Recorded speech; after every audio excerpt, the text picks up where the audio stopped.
And yeah, so you definitely can use radiant damage to microwave a chicken. Oh, hey, yeah, we are now live here at the Games Tavern.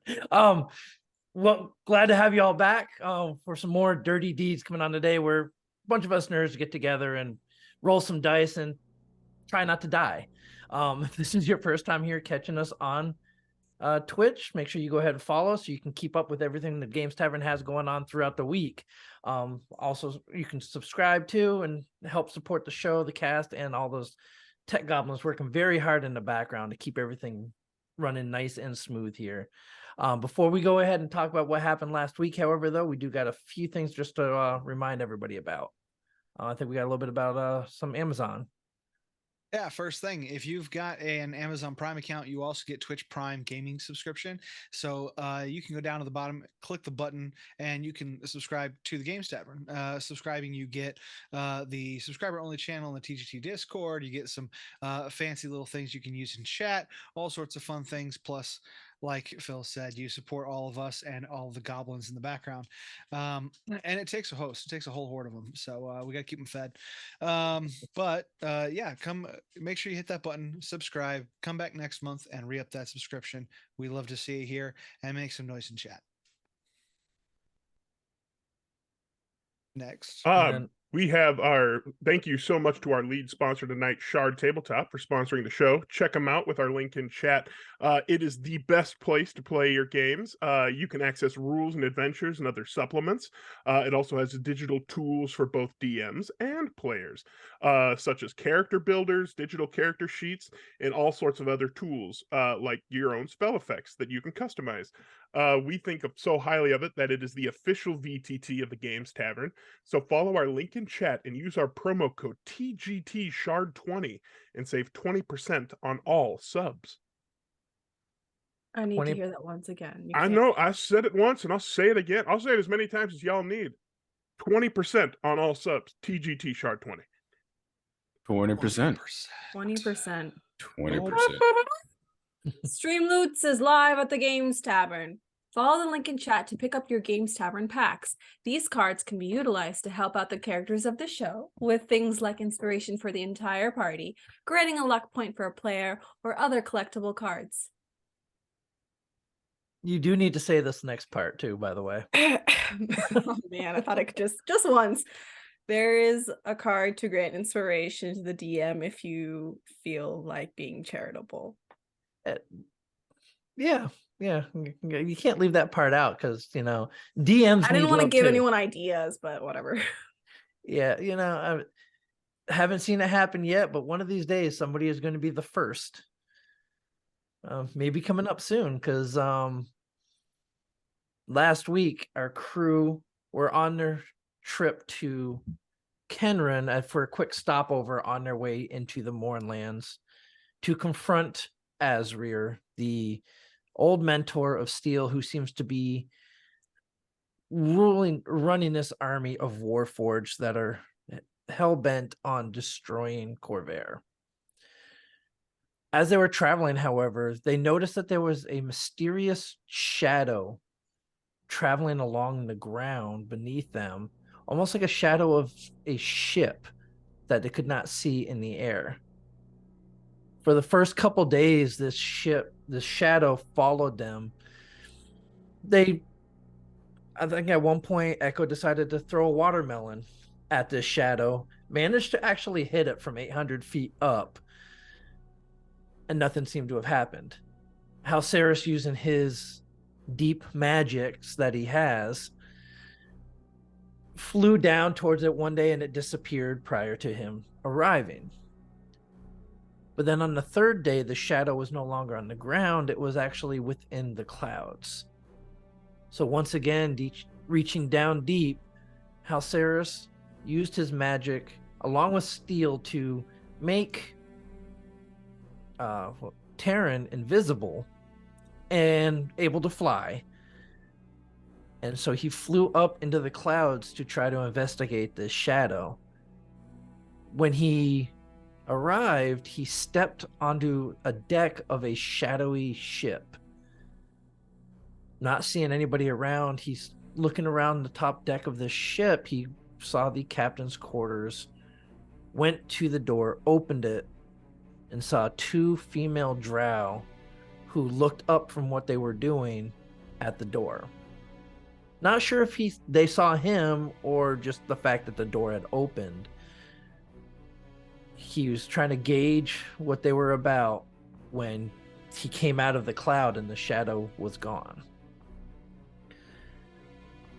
After this, the crew arrived at Kenrin Garrison, a garrison on the edge of Breland, which now seems to have turned into some sort of training camp for the soldiers to help defend the country of Breland from the Warforged onslaught that seems to be coming from the Moorlands. Echo, having a slight little encounter with one of the instructors or the captains there, Halceris once again using his wiles to calm the situation. They managed to pick up supplies, get a little bit more information about what is going on, how many attacks there have been on this garrison, as the Warforged seem to keep coming at this point.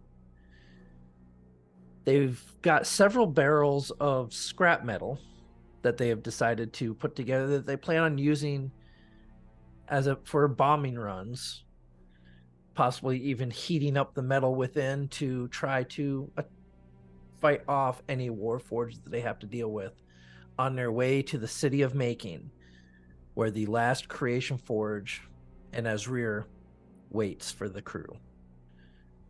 And that's where we pick up as you all are ascending to the skies of Corvair once again, leaving behind Kenrin.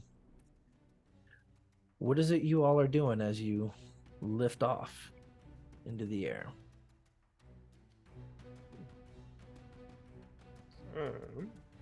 I think probably moving.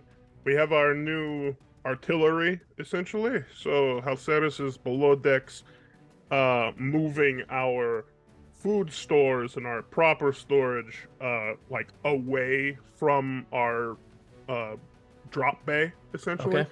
Yep. Supervising that, and then getting our munitions set up to be like either smelted or assembled there, so they're they're next to the Bombay doors. Just open the Bombay doors. open the Yeah, Bombay I will doors. join in on that. I'm gonna move some of my my workshop implements, especially the smelting and fire-based components. I'm gonna move some of that down to there so we can start planning how we're gonna heat up and execute this drop. I guess I don't know. We'll figure that out. But I would like to kind of make like two temporary like smelting forges down there. Okay. Just using the materials we have at hand. By moving my smelting forge and then coming up with some using some of the pieces we have that we picked up while we were out to try to make an extra area, because we got all those rocks and pieces. I figure we can figure that out. Okay. About how long does it take for your artificer ability to make tools? An hour. It takes an hour to okay. make a specialty tool. I'm kind of doing this one from scratch rather than relying on magic. I guess I could make another one, but I already have those tools. Yeah, so But I can make another one. okay. Taryn, what are you doing? Just last minute like maintenances on the Viceroy and poring over the book to see if I can learn anything else, or just basically studying the book that I got. Okay. The you're talking about the ancestry book? Yeah. Okay. So you're studying that. Echo. I think What do I was you- with him last time when he was opening the ancestry book as well. Okay. So you guys are kind of pouring Yeah, through the just book that pouring only through you the guys can read. pages. Does it say anything about how to like get magical abilities? So give me an investigation roll. Why do you have to make it a smart roll? Like, can it be? Can I assist? Yeah. Strength. Flip to the page. But Yeah, it's like- stuck together. Yeah. No, I will say, especially because you are a little bit familiar with the magic already, especially some of the kind of magic that might be in here, you can easily help with that. So do you want me to roll and look for it? With Oh, advantage? I mean, I can roll twice. Ooh, coming out Nice. with a 19. It's a 19. That's nice. That's nice. So you looking through and with Taryn kind of helping you along, pointing out like certain arcane runes and stuff like that within here, you do find a section kind of along with the giant runes that you've kind of already studied a little bit. You see some incantations or various incantations within there, being able to pull stuff from shadows and maybe even creatures from the shadows. Okay. I don't know what to do with that information now. I'll turn it to you and just like, what's your relationship to the shadows? Other than the like the cool what is it? What do we call it? Angst. Flourish. The flourish. There we go. Angst. You know, your cape action. No, for point of order, and no longer do that. I no longer have a cape. So, but my relationship is one of give and take, or symbiotic.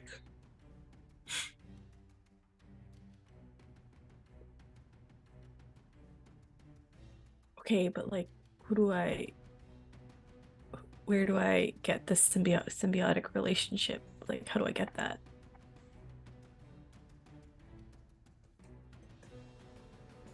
I just want to be more I don't know. useful. I don't know if you're understanding where just No, I want to. I'm well, not trying to crave power. Like, that's not my. I think I'm strong-ish. I'm not like trying to be power hungry, but I just want to be more useful. And also, it would be really, really cool to communicate with Crater in a way that I don't have to rely on someone else, because I just feel like it's an extra step that doesn't need to happen every time. Yeah, Oh no, go ahead. Go ahead. Yeah, I get what you're saying. It's just trying to help and figure out how. The what is understood. The problem is the how. So, With as me, you're having this conversation, you're flipping through the pages. You find almost a incantation of sorts. It's a ritual. It's essentially a ritual that takes about an hour of burning some charcoal, incense, and herbs within a brazier for summoning what is called a familiar. Okay. Do we have charcoal and incense? I'm sure we can find the components needed. I'll ask around too. I'm sure Halceres has some if he needs to talk to the sovereign host. Maybe, I don't know. Or does he just like say, hey, what's up? And they respond? Like, how does he communicate with them? Talking to me? Yeah, you're the only one here. Oh, I'm sorry. No, I'm sorry. I'm sorry. The gods? Yeah. Yeah, like how does he communicate with them? I've always wondered. I mean, obviously I can go ask him, but I'm just curious what your thoughts are. Gods, that's a realm that's far. Like, can he far actually away. hear them?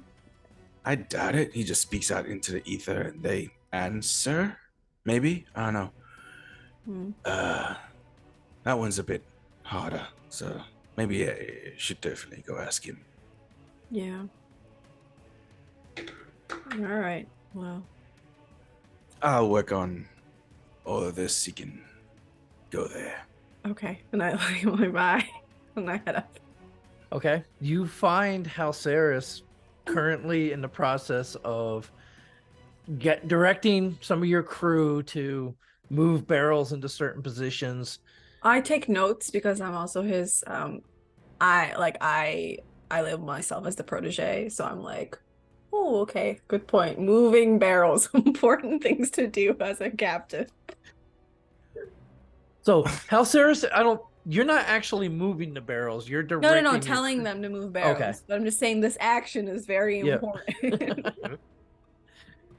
And Steele's also off in the corner working on putting together, getting his forges set up down there while they work on these barrels.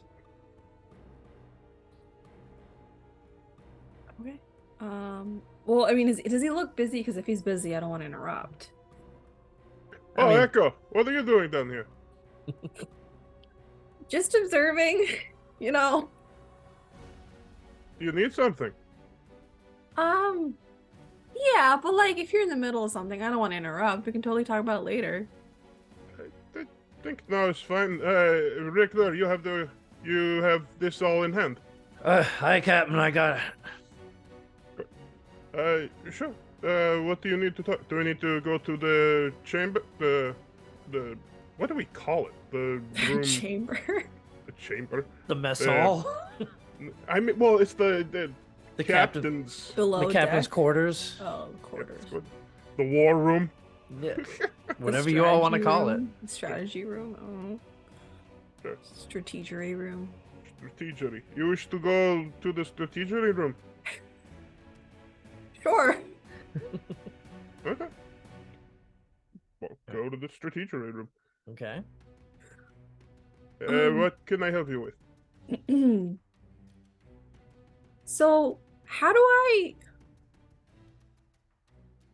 I learn magic in the, I don't want to say easiest way because I know nothing like easy is feels like cheating, but like in the most simplistic way for someone like me compared to someone as mastered in the arts as you and other people. I'm flattered, thank you. But there are several schools of thought when it comes to magic and the arcane. There is professions like steel in my friends back at the 12 that use intellect. It is something you study. It's long process of understanding the weave and how the arcane energies manifest. I personally deploy faith, is how I am able to cast. I beseech the gods, and they are benevolent enough to answer me. Are you interested in pursuing arcane study? It's more so like I don't want to go hardcore into it. I just want to have some tricks up my sleeve, I guess, just to aid me in battle and also to look out for Crater. That's actually the reason I came up with the idea. But Tyrion and I were also going through our book that we only seem to be able to read, strangely, and there was some spell that involved incense and charcoal that would allow me to find a familiar. I don't know what school that belongs to. I wanted to know how I can aid in battle because sometimes I feel that my strength isn't the only way to get through battle.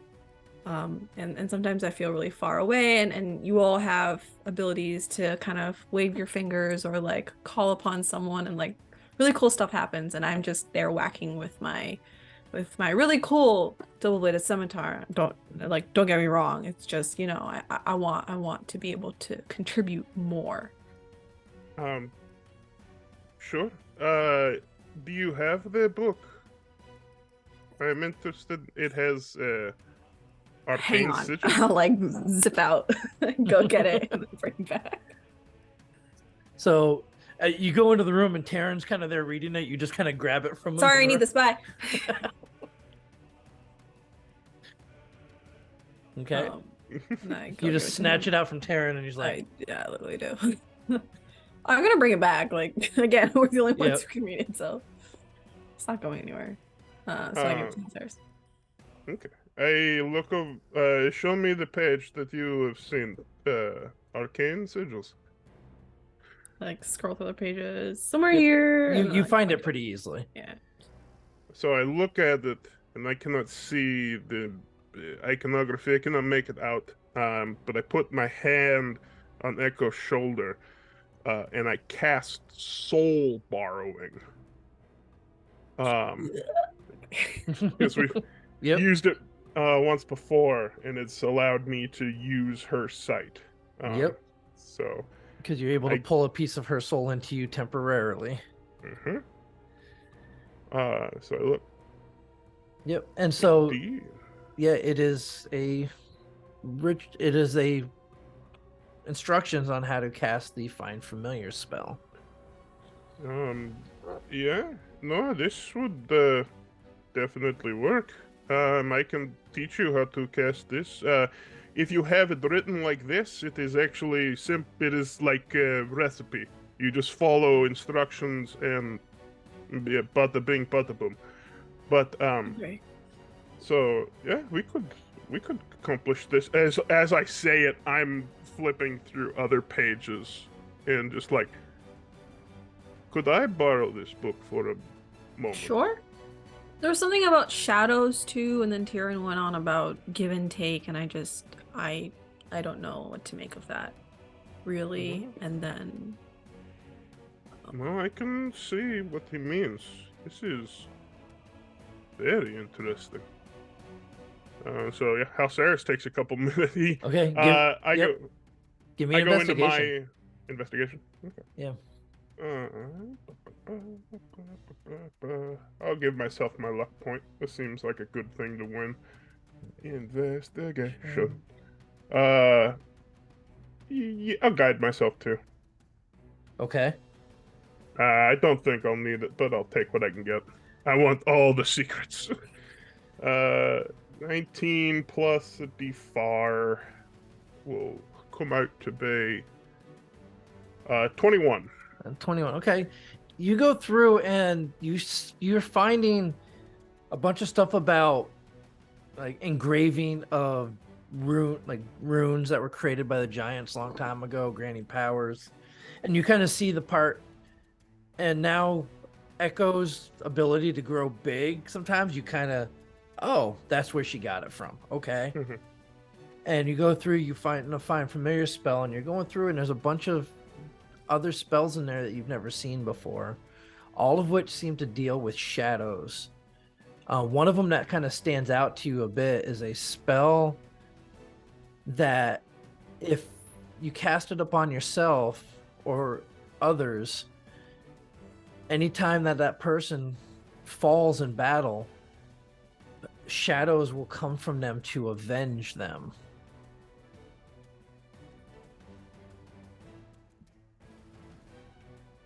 This is a very good book. But I digress. If I can, I would like to borrow this more later. But first things first. And I will go through my components to find the equipment I need to cast Find Familiar, or Yep. to assist in Find Yep. So it needs a brazier to burn the stuff in, as well as 10 gold's worth of incense, coal, and herbs, which you have. Yep. So I will just yeah. what do I do? What do I do? What do I do? Yeah, so it's like just scrawled out on the big table. Just the brazier is lit. Incantation circle is drawn. Glyphs established, and it's like, all right. Then you need to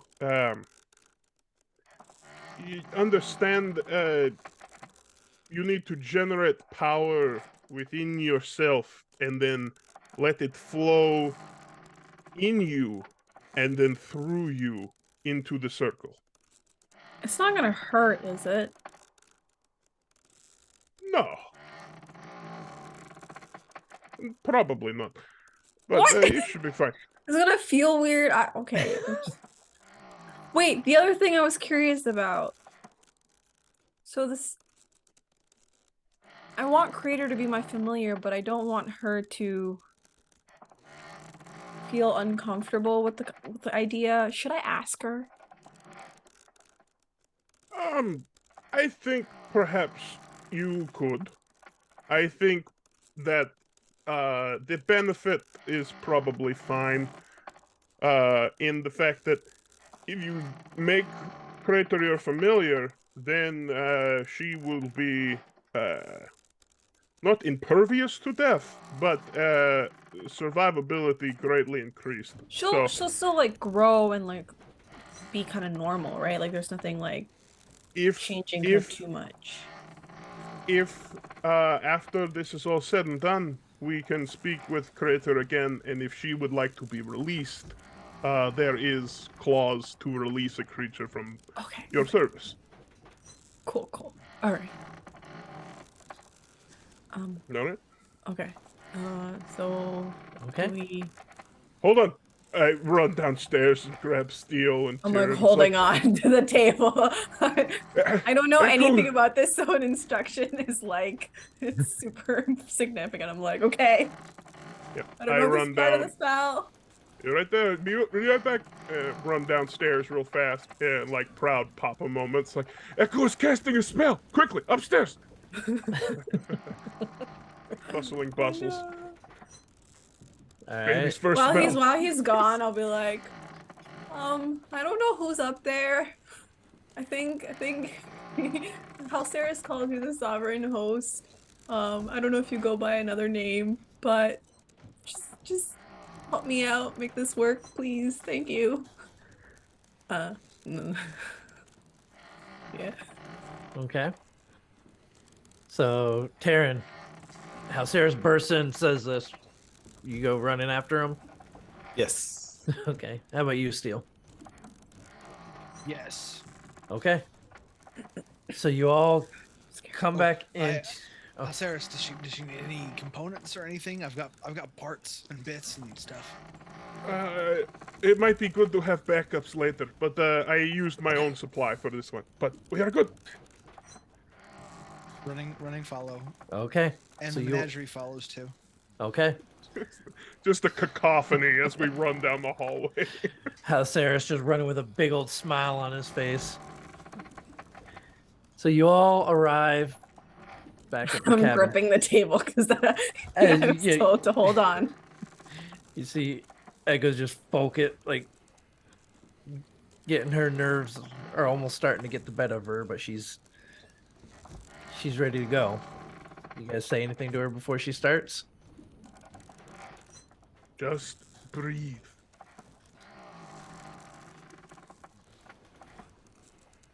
Do I have to roll anything for this? No. Oh, okay.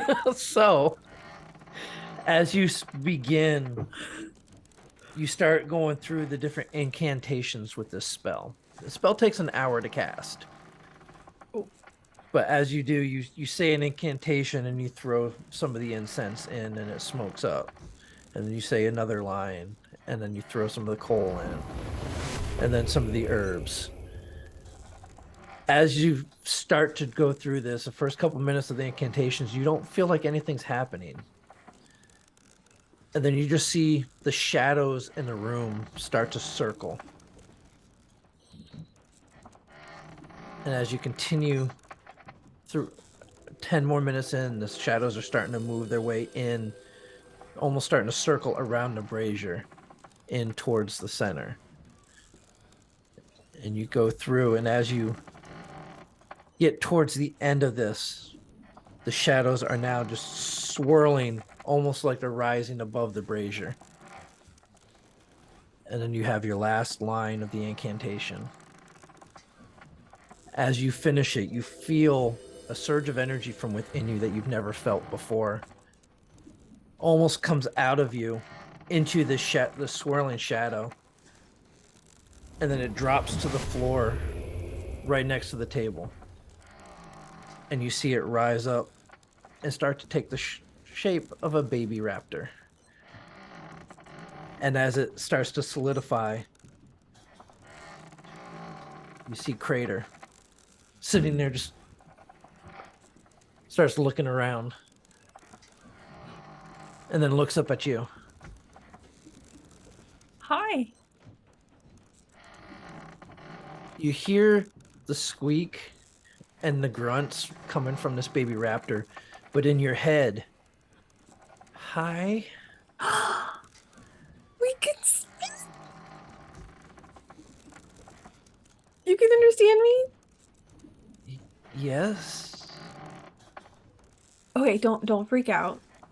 Just we can talk with our minds now. I'm actually saying this out loud, even though Yeah. like What are the rest of you doing as this happens? Golf claps. Yeah. Oh, Halceris is bouncing. It's like she did it. She did magic. Yeah. I'm so excited. Wait. I'm only turn to house. I was like, how do I explain the bond or the relationship that we have now? Like, what do I tell her? Because I want to like ease her into it. Halceris thinks for a minute on how to not be rude about this, but just be like, Crater looks very intelligent, but I would not sweat the details. You can communicate now. It is good. You can, like, I look through the spell, like the thing, just like the addendums on the contract, like, Yep. you can perceive through Curator senses now, if you wish. Okay. I will tell her that she's still her own being, but she and I can, we're connected now, so we can talk to each other, and you're less likely to get hurt because there's magic involved. So I can make it so that if is that how this works? Like I can like poof her if she's okay. Yep. Give it a try. Yeah, I just want to make sure that I'm getting the logistics right here. And I also emphasize that like, well, you said that we're a pack, so I just wanted to secure our pack energy with this. If at any point you feel you're not happy or comfortable with this situation, let me know and I'll totally let you go.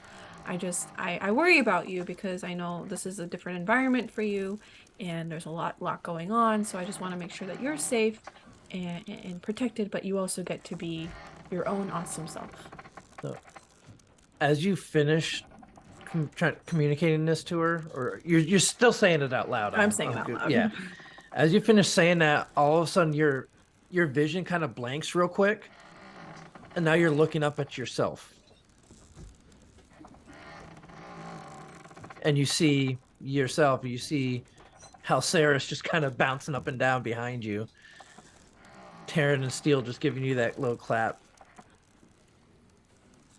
I'm so confused.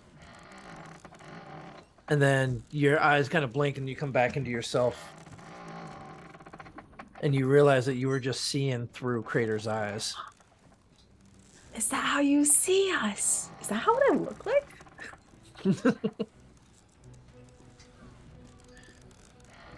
Okay. Well, we'll definitely get to work on this bond a little bit more. How are you feeling? Hungry. Okay, you're always hungry. Beyond that, how do you feel? Look beyond the stomach. I want to get off the ship. I don't like the air. Oh. Mm. Oh, I can't hear that part. Sorry. I'll convey it, but like he doesn't like flying, and I feel really, really bad now. I turn to Steel.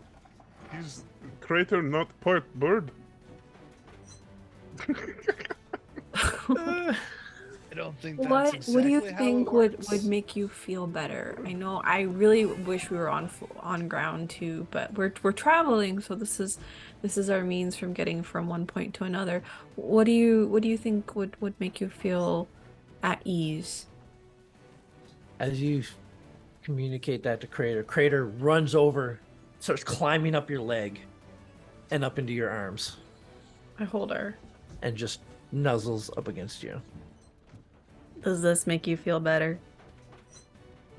Pack. My pack. Oh, gosh darn it. Okay, well. I this- did a spell! At this point, you all hear, Captain! Captain! Uh-oh. Yeah, I think they're run. calling for you. That wasn't me. You open the door, and your first mate, Richter, is there. Captain, we got a situation. I need you on deck. I'm on my way. All right. Yeah, I'm up. That means I'm so up. are we.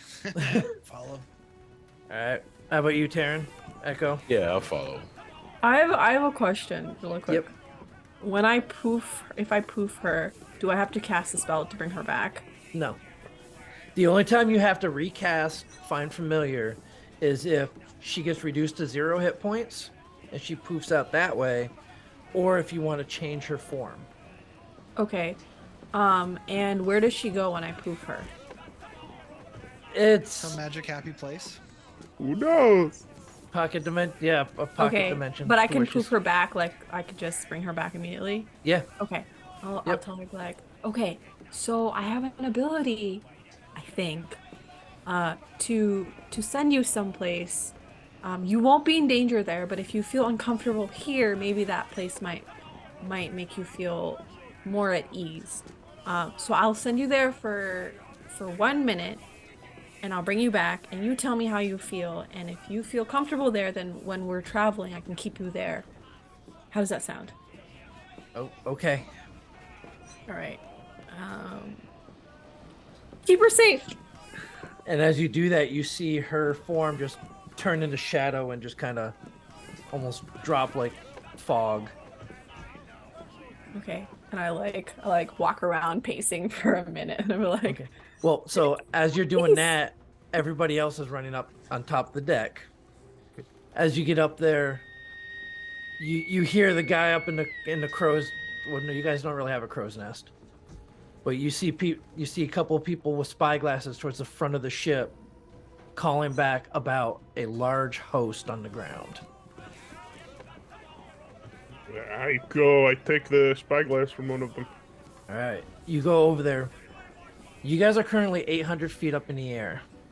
Right now, as you look out, even without the spyglass, you would be able to see what looks to be a very large host of what you can only assume are Warforged, heading in the direction of Kenrin. Using the spyglass, kind of get a little bit better of an idea, but you see 8 Warforged Titans and probably about 200 foot soldiers currently making their way towards Kenrin. At this Can we shoot point, 'em? yeah, at this point you are probably 3 miles out from them, roughly, and 800 feet up. How I far turn to away? Richter. 800 up. Oh, sorry. Yeah, about 3 miles. They're about 3 miles away. Because you're so high up, you got a pretty good view out over the plains. You can see them coming. Gotcha. Can we get a shot on him? I turn to Richter. We'd have to probably drop down a bit and get a little closer to him, Captain. Or not Captain.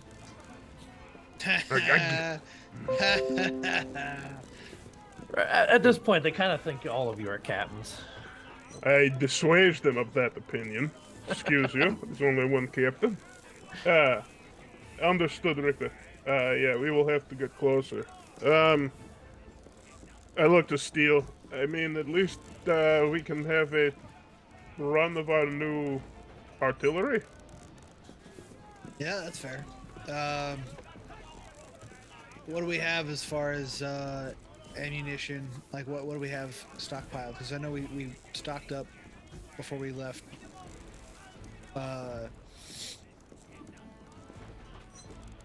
Pretty much everything we were moving downstairs. Yep. So you currently have 4 cannons on each side of the ship. Each fairly well stocked, as you guys were able to get all that stuff squared away in Sharn and between Sharn and Kenrin.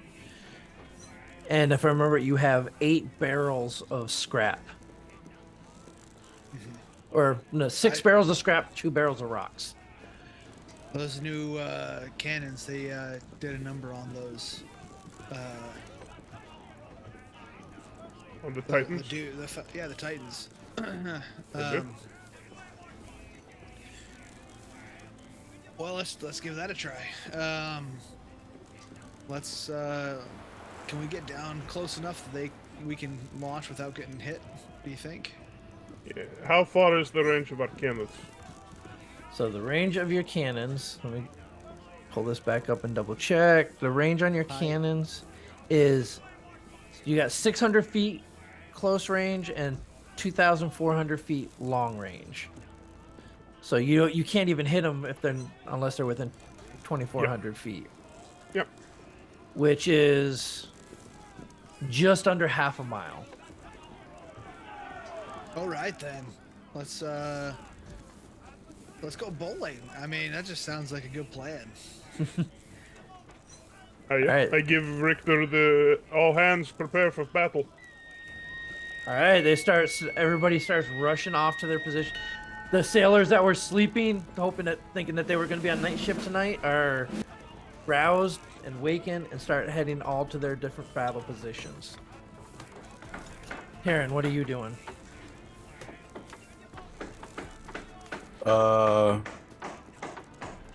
Battle stations, I guess. Let's go man something. Okay. What form of cannons are we looking at here? Are they like just standard? Yep. They're standard cannons. We have black powder on the ship. You have the black powder for the cannons, yeah. Now, if you want to repurpose some of that black powder for some of the barrels, maybe, is what I think you're going with this. Steel's just excited for all the opportunities. That's it. That's all there is to it. Okay. Halceris points to the label on the bottom of the black, or at the bottom of the gunpowder that says, "Do not use for other purpose other than designated." So you'll void our warranty. I'm allowed to designate a purpose. I feel like I'm equipped. I'm equipped to do this. All right, so all your black powder for these cannons are actually sealed up in the bundles that they use to push down in there. So, as you all are preparing and moving off to your battle stations, Echo, you waited your minute. You're patiently waiting. You go to pop Crater right back in, and Crater pops up on the ground, looking up at you. Looks like she's chewing on something. How was it? Comfortable. It was good. They had Better food. than here? It was food, yes. Okay, so I'll send you over there. At this point, the ship starts to drop. I'm definitely sending you over there. All right, so you feel the ship just start to rapidly descend down. What are you doing? I run up because they probably need my help in some capacity. I run up, and then is there anything like really striking out towards me that I can offer a hand? As you heading up, you see all the crew are running off to the different battle positions. You see the cannoneer, because you come through the cannon portion. You see the crews running to get that set up, pushing the cannons to the edge, getting them loaded. I'll go help load so and like keep a lookout. Okay. Taryn, what position are you taking on this ship? One of the cannons. So or you're going down ballista. Okay, so there's a ballista on top. So Taryn's going to go help them with the ballista. We got Echo helping with the cannons. Halceris, what is your main focus while you're doing this? Yeah, I mean, I should delegate this to the twins so they can get more battle experience. I will. I am in the. I am next to the helm, but I am with the twins, guiding them through what should be done. Okay. So basically, I'm basically assisting in maneuvering. Okay. And then Steel. What is your destination? I would like. Would I be able to? Make I guess I don't have time to really modify.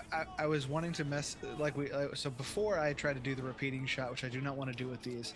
But I was wondering if I could make one of these I think I have the like the magic weapon property. I gotta find the tinkering skill. Hold on. It's an infusion where I can make it essentially a magical weapon instead of just a standard weapon. Right. Would I be able to do that to a cannon? To a cannon? I need to know which one it is. Okay, let me find it. I'll grab it real quick. Okay, so while you're looking for that, the ship's coming down. You're now probably about 1.5 miles out from them. What elevation do you want to them to keep the ship at, Halceris? I think our short range is 600, so I think we'll do a flyby at we'll fly by and in at 6 and then dip back up to 8. Okay. And then as we do, I'll call down to the actually, so does someone want to be in charge of the bombardment or the bomb bay doors? Are we gonna run bomb bay doors on this one, or are we gonna save those? I think we got to try it. Okay, then I'll do that instead. Okay. I'll go down and run that. Okay. I was gonna say the one I was looking at is enhanced weapon. I have enhanced weapon, which just makes it a +1 weapon. Oh, okay. I mean, you could. I mean, it takes one action, I think, to do that, right? Yeah. Yeah. So you can infuse one of the cannons real quick, yeah, on your way down.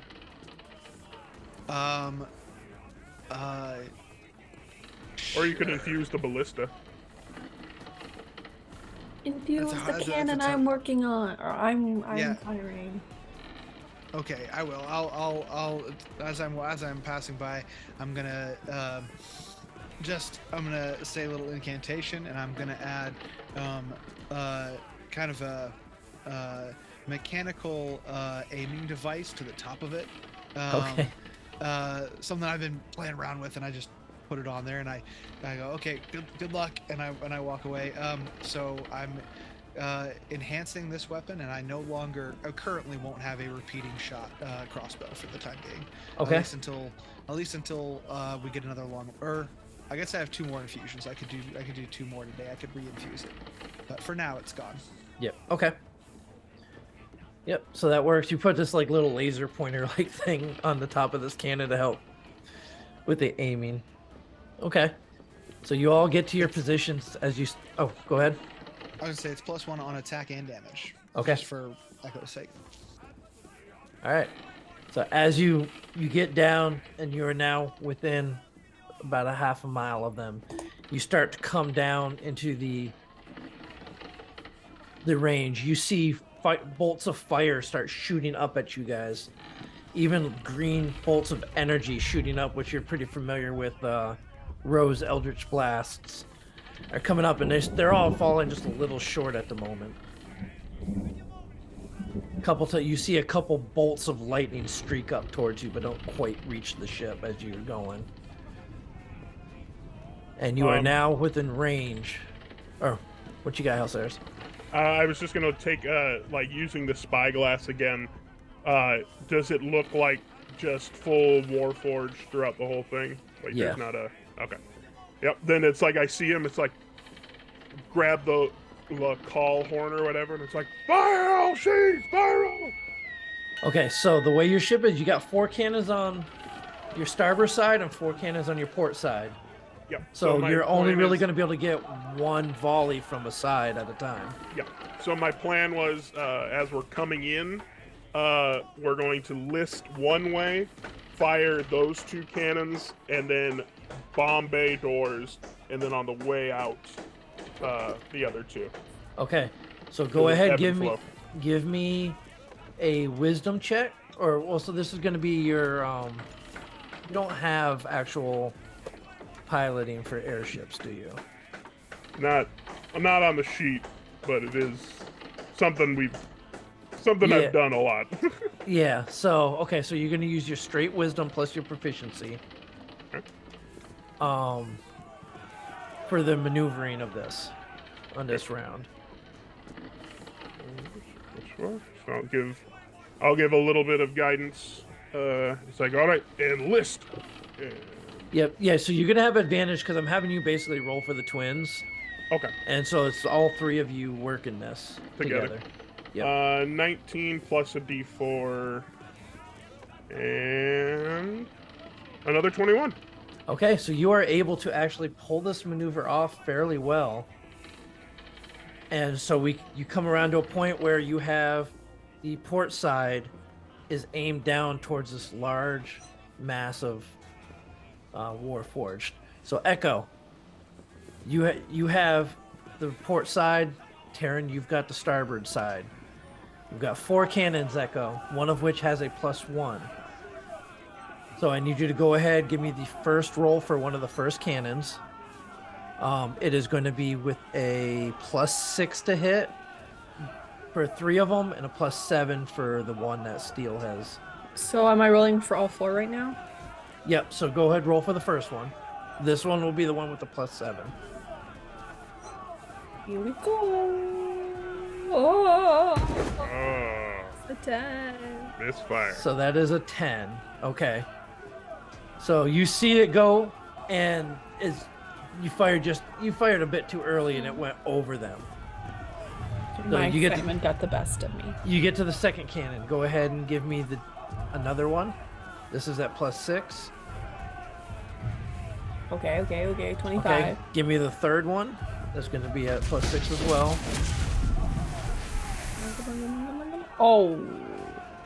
So that's a Uh, 13. Okay, and go ahead, give me one more. This is really sad because you see it hit 15 and then it drops. Oh, okay, that's better. 24. Okay. So is what I need you to do is you're going to hit the button several times here. I need you to give me 16 D10. Oh my God. Damn. As two of these cannon shots hit dead center in this large mass of Warforged. 16 D10. That's a lot of dice. It is, but Shard Tabletop lets you roll a lot of dice like this really easily. So cool. Damn. 85. As you see these 2 cannonballs impact the ground, and you just see Warforged go flying everywhere. As you Take it. that. All right. Now, ship levels itself out to come in to list over for the other one. Now we have our bombing run. Steel, what are you dropping? So I am going to take one of the amalgam of metal that we have kind of in the we have 3 of the metal ones, and how many of the rocks? You got 4 metal and 2 rocks. 4 metal and 2 rocks. Okay, I'm going to take Or 6 one of the metal, 2 rocks, ones. sorry. Okay, great. That's even better. I'm going to mark it.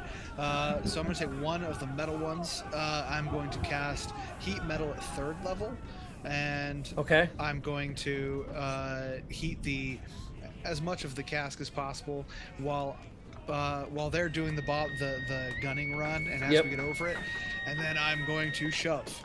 Okay. So go ahead, give me a D20.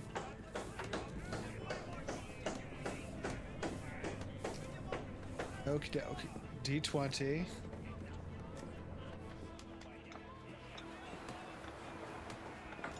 The 13 just on the D20. Okay, so you see the cast goes out and it lands right in the middle of the large group of Warforged. So Okay. I'm gonna use the same damage as a cannon, but I'm also gonna add a little bit for the heat metal, as by the time it falls and hits, some of the other metals started to heat up. So go ahead, give me 10 D10. 10 D10. Let's see here. There we go.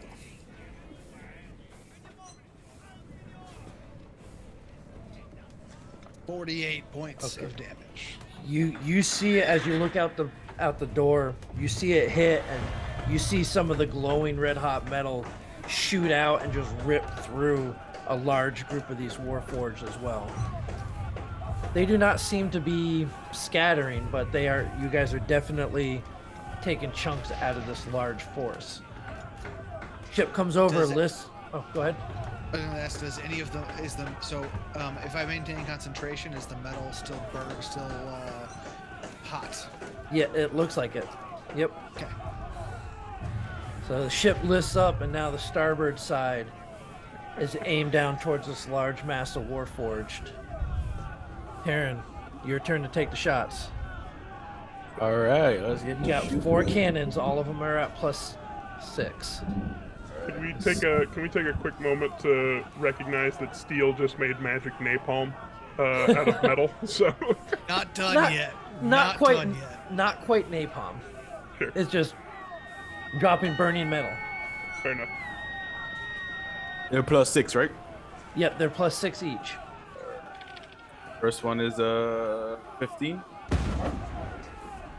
Yep, that you see that one impact right into the center of this group. Go ahead, give me another one. Second one is a 22. That actually with a 22, you see that one go and hit one of the Titans. Go ahead, give me another roll. Third one is a 18. That hit impacts the large group of Warforged. Give me one more. That one is couldn't go 11. So that one impacts in a wide open area where most of the Warforged have already been kind of taken out. So go ahead, give me the first you're gonna do is give me 16 d10 for the 2 that hit the group. Isn't it 3? Well, hold on. Oh no, never mind. One of them hit the Warforged Yeah, Titan, one of the Titans. 16 d10. Yep. A lot of dice. 70. Okay, so that blows a nice large chunk of these guys out as well. And now go ahead and give me 8 d10 for the Titan.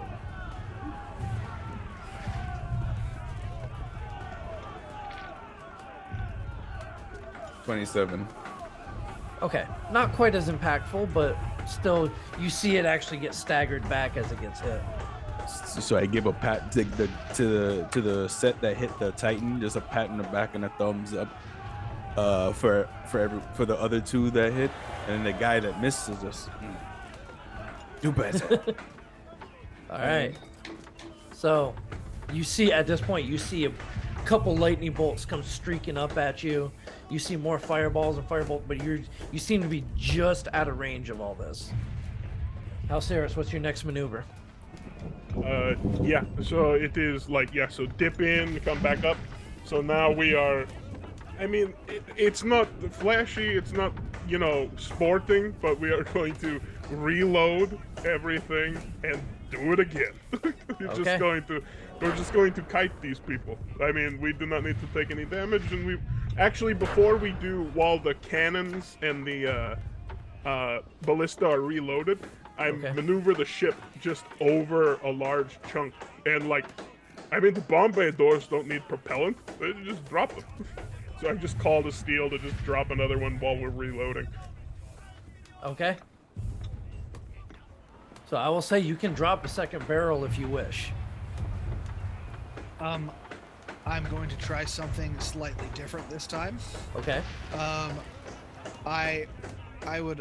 assuming because I've either made some because I know I have the alchemy jug to grab as much as I need. My plan was that during some of the downtime, I would collect some oil out of the alchemy jug, or use lamp oil that we have around the thing, because I'm assuming we're not having wood fires anywhere on the ship. So I'm going to take whatever lamp oil we have available. I'm going to pour some of it into filling up the second metal thing. I'm going to pour some to fill in the cracks. I'm gonna say you're able to get 3 lanterns of oil that are readily available right there within the cargo bay. I meant from our store. I assume that we have a barrel with some oil for refills. If not, I can get 2 quarts out of the jug by itself, if that's cool. Okay, yeah, the jug's easy enough to do. Yeah. Okay, then I'll do that. I'm gonna dump some oil in along with all of that, and then I'm going to make sure I'm gonna start the heat metal, and I'm gonna make sure the lid is on very tight. Okay. And then I'm gonna drop it. Okay. Go ahead, give me a D20.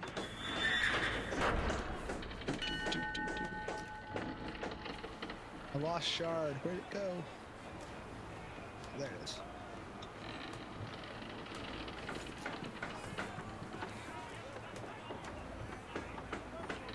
A 3. Okay, number 3. You see, you do that, and you get the barrel pushed out just as the ship shifts and turns, and the barrel just tumbles out and hits off the side of the crew, or the mob. But you see any flame? You do. So as it hits, you see the oil got ignited by the heat and just creates a bit of a fireball, but nothing's around for it to really impact. Fair enough. How many of the large Warforged are still standing? So there's 8 of them total. The one kind of got staggered, so they're still there. Okay. All right. Ship comes back around. Now, Sarah's go ahead and give me another wisdom with proficiency for the piloting.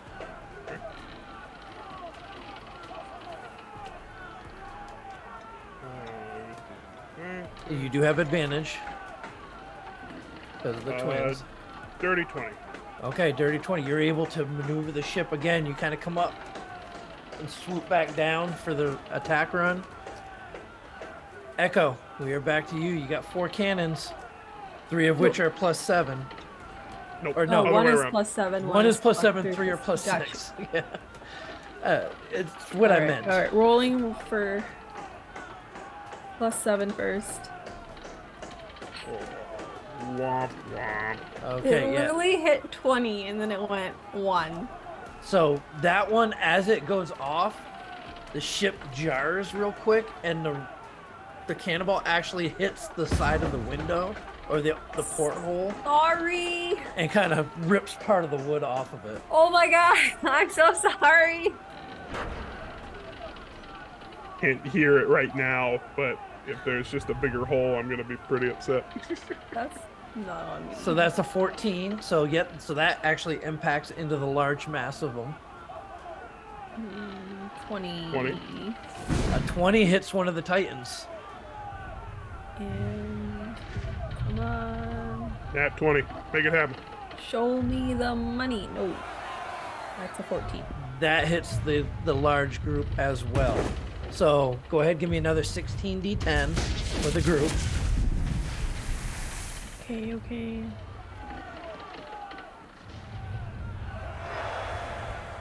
Come on. Damn. No. 85. Wow. You just see Again. more. At this point, the large mass of about 200 Warforged look to be maybe down to about 30. Go ahead, give me another 8d10 no for the one that hit for the Titan. 8d10.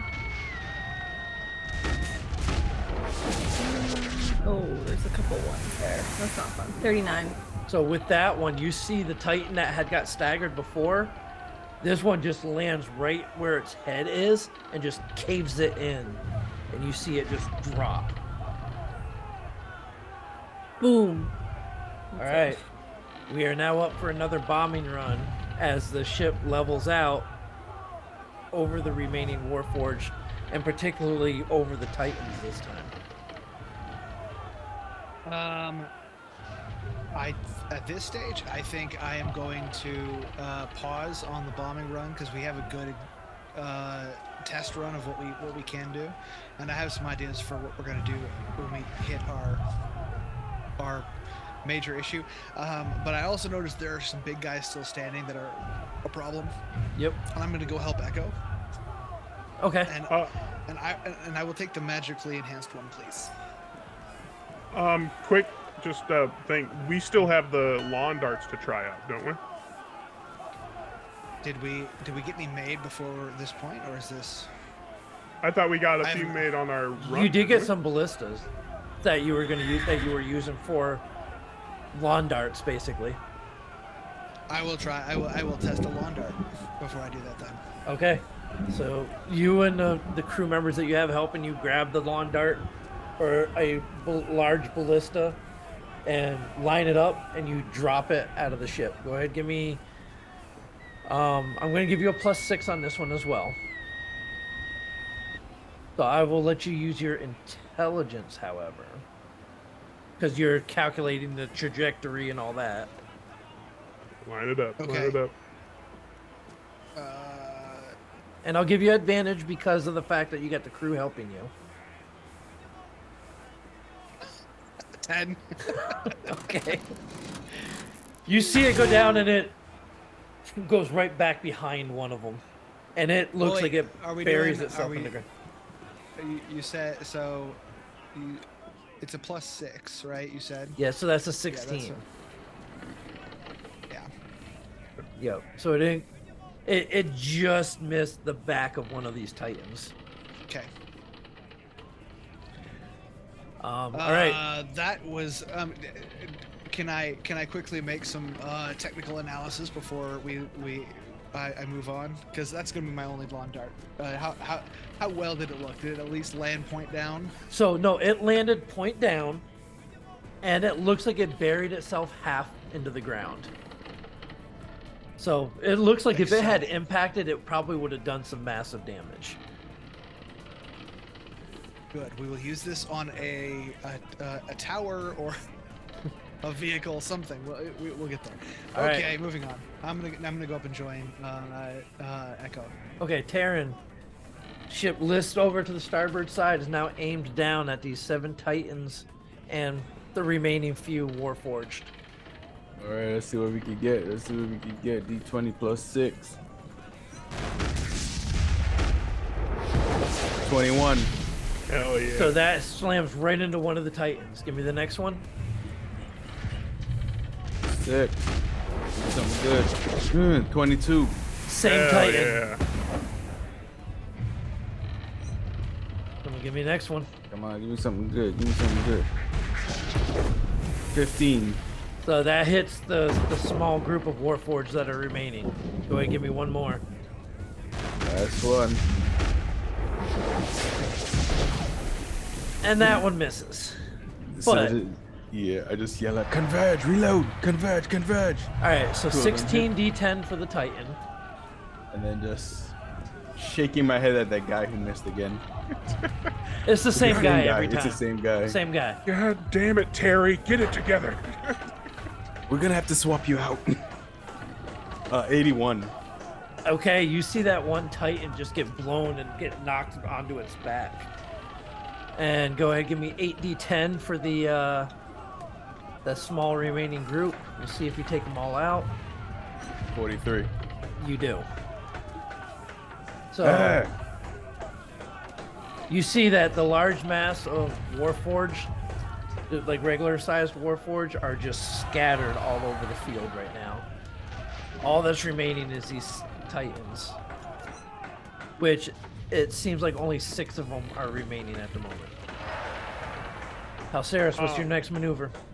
Going to the side, looking at them through the spyglass, because we've seen Warforged with accessories and without accessory Warforged on them.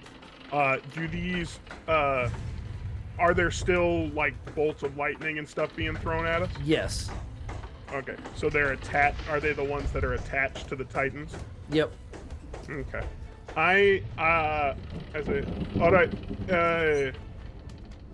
All right, we're going to bring in close. All hands ready. And to get a better lineup shot, we're going to basically, instead of coming down on them, we're going to come around them Okay. to line up better shots and then scoot out. Okay. So you're only going to be able to get one side then that way? Probably. But Okay. could we get could I get them an advantage on like a kind of like a bank shot kind of thing? I mean, they're already kind of getting advantage anyway. Oh, okay. So, but yeah. All right. So you bring it around. Go ahead, give me the wisdom check. Guide myself. This is a little bit more ballsy. You got the advantage because of the twins. Oh God! Oof, little two balls are here. The D4. So that makes it 12. Okay, so as you drop down more and bring it around, you get a little bit lower than you had planned, and you see 3 bolts of green energy all strike into the side of your ship right around where the cannons are. Echo and Steel, you guys see splinters of wood come shooting from the walls as you hear impact on the side. I need each of you to give me a dexterity saving throw, please.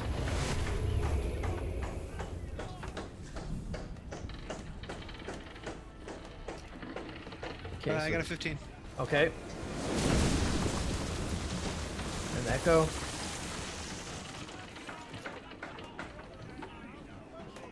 Do I have advantage on it because of danger sense or no? Yeah. Okay.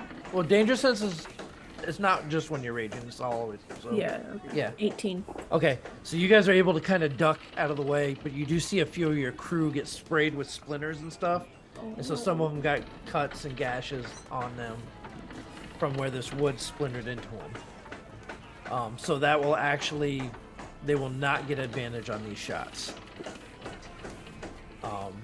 So Echo and Steel, you each have 2 cannons. For my first one, I get to use my my The plus my one. ability.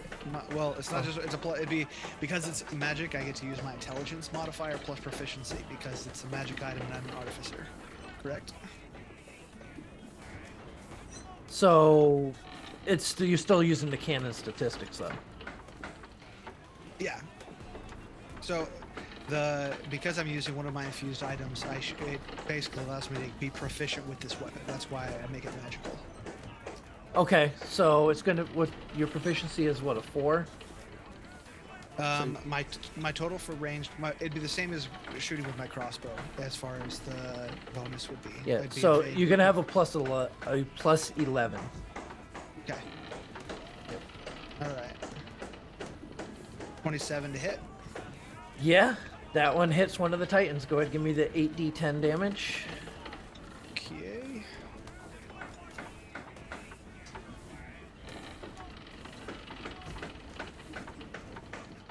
$48 points of damage. Okay, you see a strike into the chest of one of these other ones.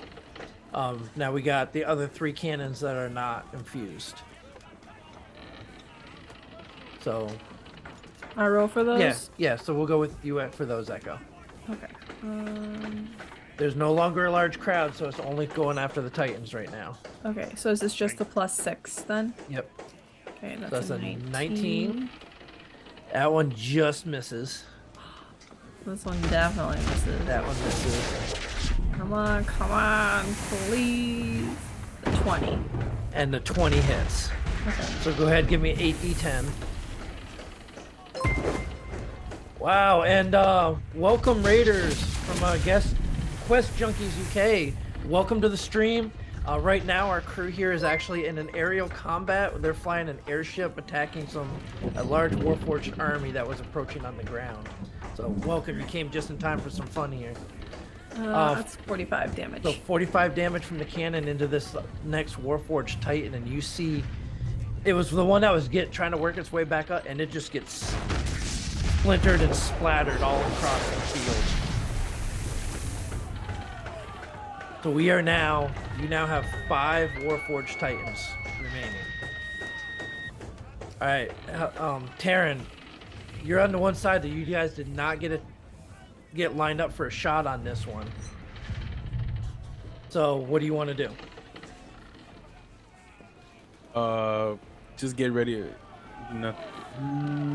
Yeah, I don't have anything else. I'm just gonna get ready for when we line up, our side lines up. Okay. Says, All right. all right, just reload, get ready, Terry. I swear to God. Okay.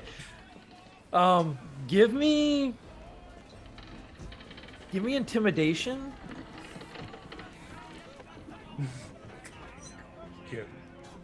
Terry's been slacking for too long. Someone had Dirty to do 20. it.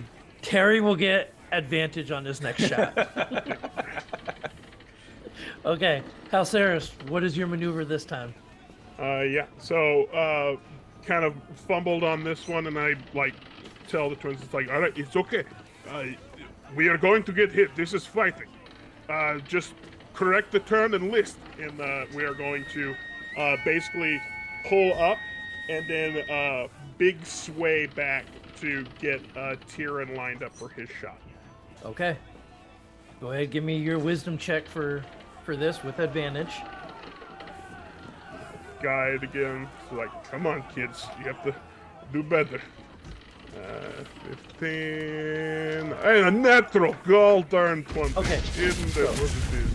Every shot you have on this side is going to be at advantage. Halceris drifts the ship. As Oh, yeah. Halceris just gets, they maneuver this ship expertly and get everything lined up. Everything's in slow motion. Yep. So, all right. So we're lined up for the next shots, which are all off the starboard side. Echo and Steel, are you swinging over to help on that side? Yeah, I'll go to that side. Sure. If that's on the side, we're gonna get shots on. Okay. Yep. So you got 4 shots. So we'll start with you, Taryn. Go ahead, give me 2. And again, each of these is with advantage. 20 on the first. First one's gonna hit one of the Titans. Oh, that is not. Go ahead, give me the second one. Damn it, I keep doing that. Second one is going to be a Go ahead, give me the advantage in case it's crit. 25. So both of those that you shoot off hit the same one. Give me the 16d10. All right, see, Terrence, I know you can do it. Terry, you said 16. Yeah, Terry hit this time. Good job. 96. 96. That is a good roll.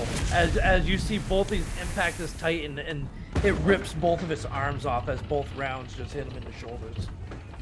And it collapses down. All right, Echo, go ahead, give me the next one with advantage. Just one? Is it Yep. just one? Just one, because Steel's got the other one. Yeah, I just want to make sure. Yep. Rolling with advantage. I mean... Well, So that's going to be a 24. Oh, so it's a 24. Go ahead, give me the 8d10 for the shot, as that strikes another one of these Titans. come on. 41. 41. Okay, Steel, last shot with advantage.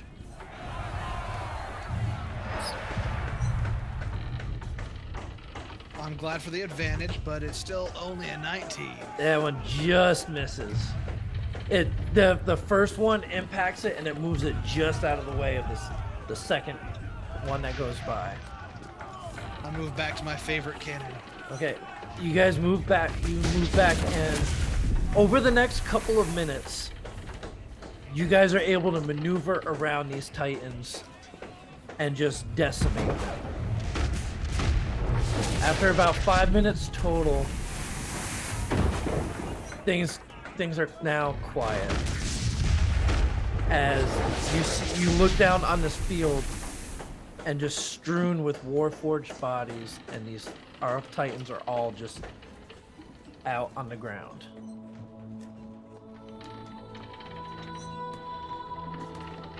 And the I ship. nickname my favorite cannon Boomer. That way, when it misses, you can be like, okay, Boomer. Exactly. All right. As you start to rise back up, you all feel the calm start to come over you with the adrenaline that is this massive fight that you guys just very one-sidedly won. Halceris, as you're sitting there at the helm, the hairs on the back of your neck start to stick up.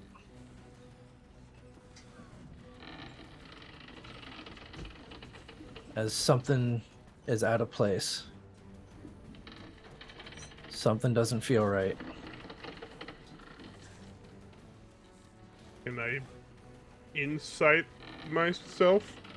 Or can I get like a vibe check? Like what do I feel? Does it feel like so as you start to do that, you see the ring, the elemental ring around the ship start to sputter. And then you all hear an arcane energy from below. And then an explosion from somewhere within the ship. As you see the elemental fly off. And the ship starts to drop back down, picking up speed. Halceris, this is generally considered bad news, right? Well, we're going to get into that after our break. So as you guys just got done decimating a large army of Warforged, your ship is now in free fall.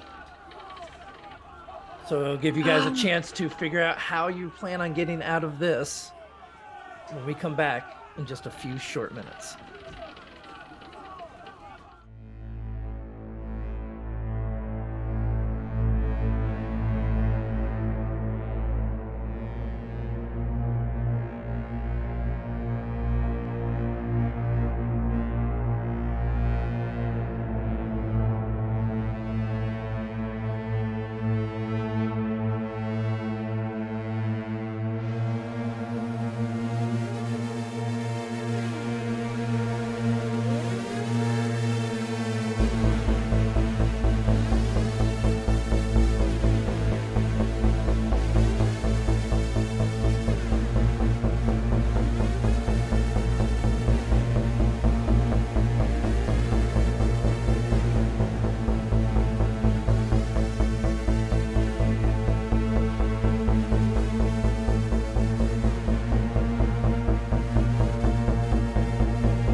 And welcome back, everybody. Right before we went on our break, the crew had just got done with a massive assault on a large Warforged host, obliterating all the Warforged along with the Titans that were following them.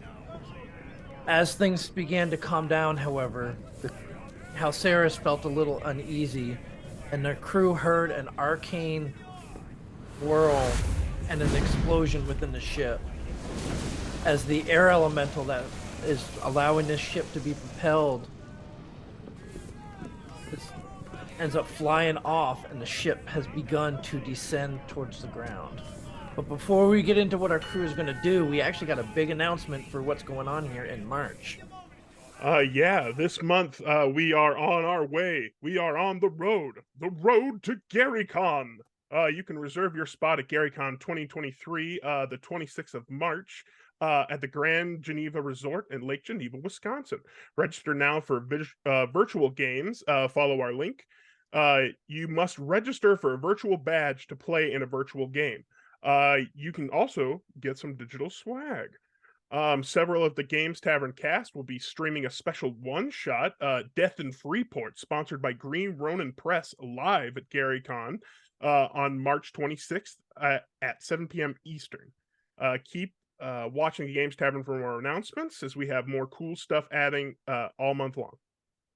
Yep, it's great to be a part of this. We got some great stuff planned for that.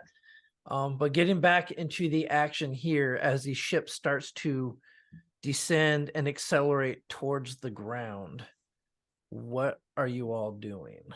Halceris, you are currently at the helm as you saw this happen. Yep. Good job, kids, out of the way. I push the twins out of the way to take the helm myself.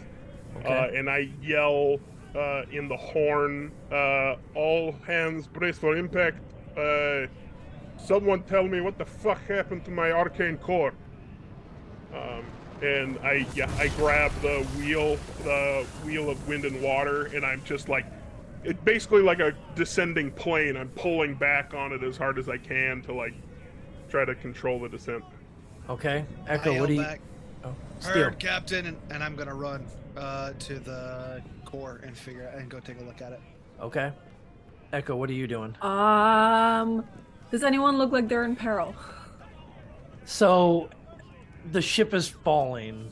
Okay. Everybody looks like they're in peril. Okay. Is like no immediate right there on deck, but if we're falling, like, are people like, you know how like when something's falling really fast, like your feet start to go off of the floor? so Is it like you're that? You're at the point now where you're almost like the coyote going off the cliff, and you're standing there like, you know, and you start to feel it start to go down. So you haven't hit the point yet where it's falling faster than you guys can fall. I don't know what to do. I don't know what to do. I want to go panic and run to house. There's like, what do I do? Okay. Taryn, what are you doing?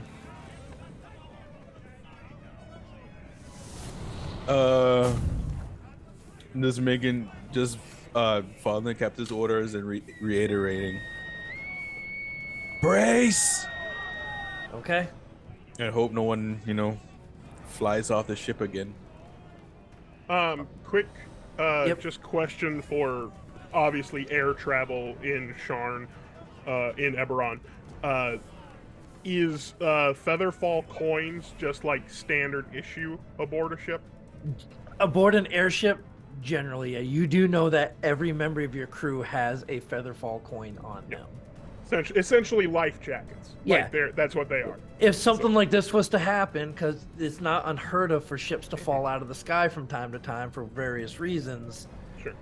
people can jump overboard and arrive safely on the ground if needs be, or if they happen to fall overboard. Exactly. Okay. So then, yeah. So I'm just keeping that in the back of my mind. If it doesn't look like we can do anything, I can call for abandoned ship. But I've asked you, like, how do I help? Yeah. Go and see if Steel needs any help in the core. Make sure everyone has their coins. They're just like fighting the ship. Ah! Okay. I guess I know where the core totally is. You've been around the ship enough. I know. And as you start to go down, you see, I'm guessing Ursula's probably in the rear because Steel's going first, then Biscuit, then Ursula. You can kind of see where they're going too. So, all right. So Halceris, well, no, because you're just kind of controlling it right now. So Steel, you get down to the core, and where the Kyber crystal is that is used to bound the air elemental to the ship, it is shattered. Do I see any sign of what would cause that? Go ahead, give me an Arcana check.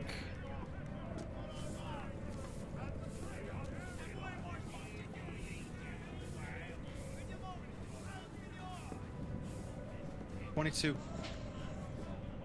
So you get a very strong sense of evocation energy, as if some high-level spell got hit this thing.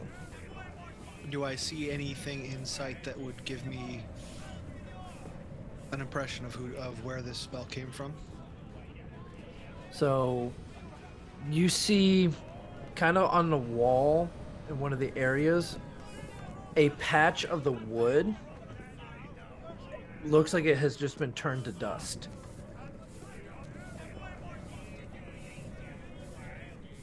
I'm assuming like a disintegration spell. Essentially, yeah. So I'm gonna cast See Invisibility on myself, and I'm gonna take a look around the room and see if I can find anybody that doesn't look like they're on this plane right now. Okay. As you cast invisibility, you look around and you see what looks to be the leg of somebody running out of the room. And Echo, this is just as you come in and you get smacked by something that you don't see, just kind of runs right into you. But it's like now I'm in its way. So what is it? So you can't see it. When I see the leg, I cast Vortex Warp. Okay. I try to grab the person. It's a con save 16. And do I have anything, a box, barrel, or anything that looks partially empty that I can put this person into? So we'll get back to that. Halceris, the ship, because this is all starting to happen very quick right now. Sure. So Halceris, you're starting to plummet a little bit more. What are you doing?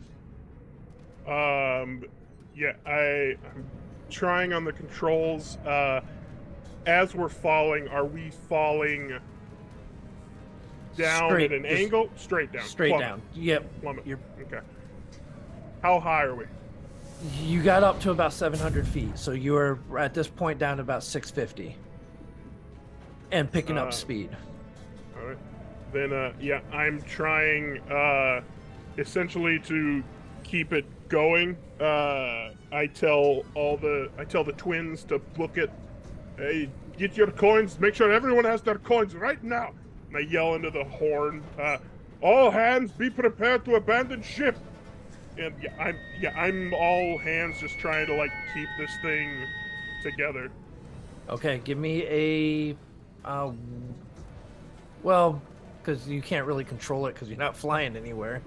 Sure. Okay. Can I try to pitch the nose in an attempt to like kind of scoop it at some point? So I'm trying to aim nose down so I can try to bottom out. Okay. Yeah, go ahead. Give me the wisdom check.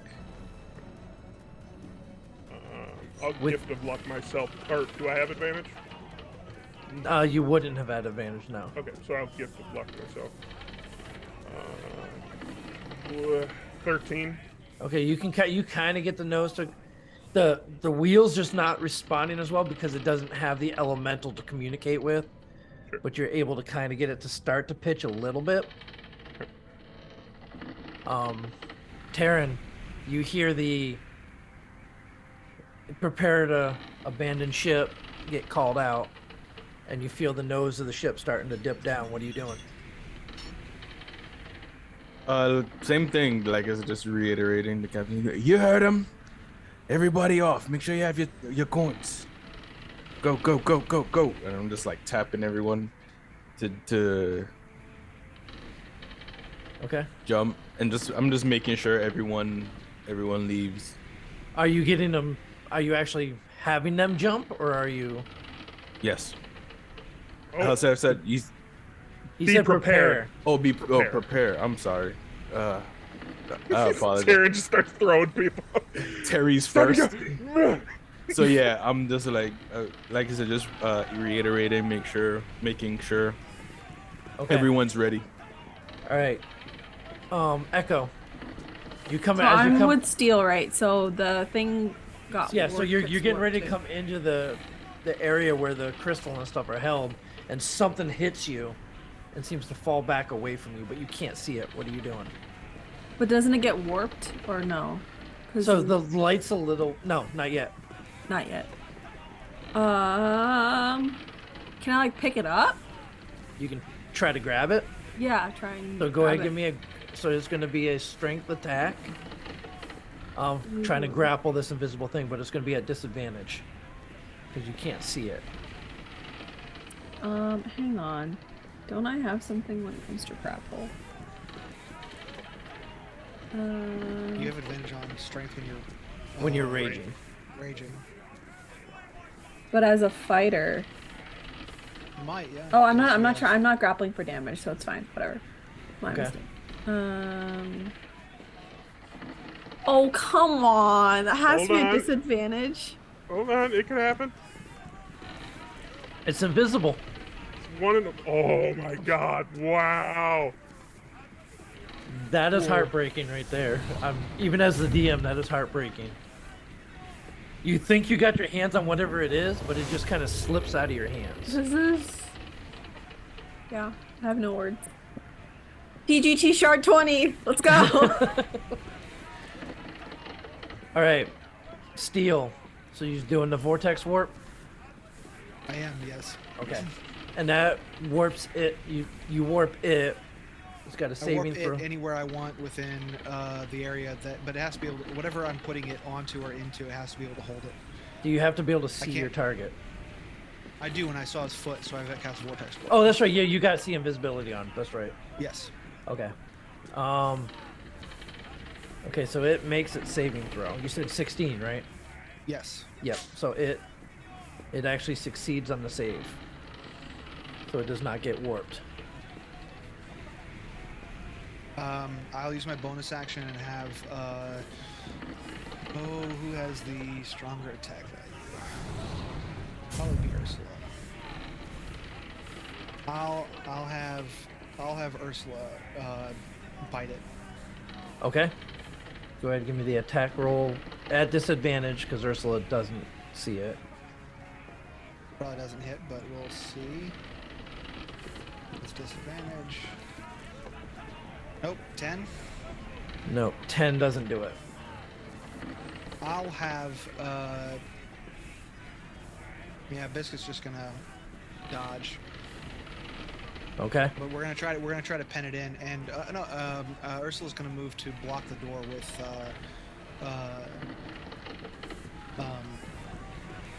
Echo. Okay. So, at this point, the ship drops down even more. You guys are now about 500 feet from the ground. As that first round, you kind of dropped 50 feet. Now you dropped 150 feet. And so you're building up more speed. You guys probably have about 2 more rounds before you impact the ground. So, Halceris, what are you doing? Just to be clear for what Steel and them are going through, Steel doesn't see the invisible creature in the room. Steel does. Steel does see it. Yeah, because you cast or see See invisibility. invisibility. Okay. Right. So yeah, I So was just Steel making sure sees that- it. Biscuit, Ursula, and Echo And don't. Echo don't. Got it. Right. Just making sure for my mental. Back to me.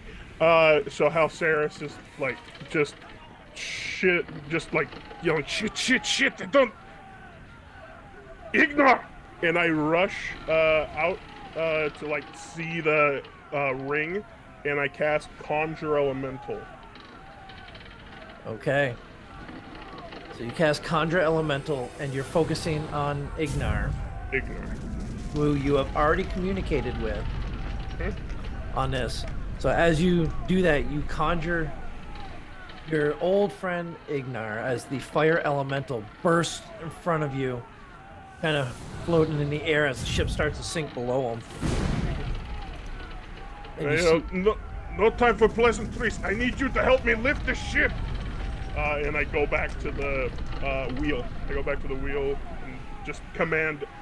Like, he's not bound to the ship, but I'm hoping he, with his own elemental power, can just run the ring for me. Yep. All right, let me. Okay. All right, Taryn, what are you doing?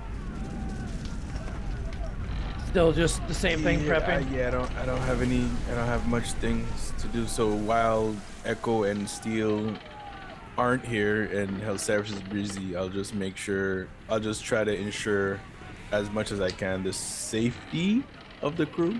Okay.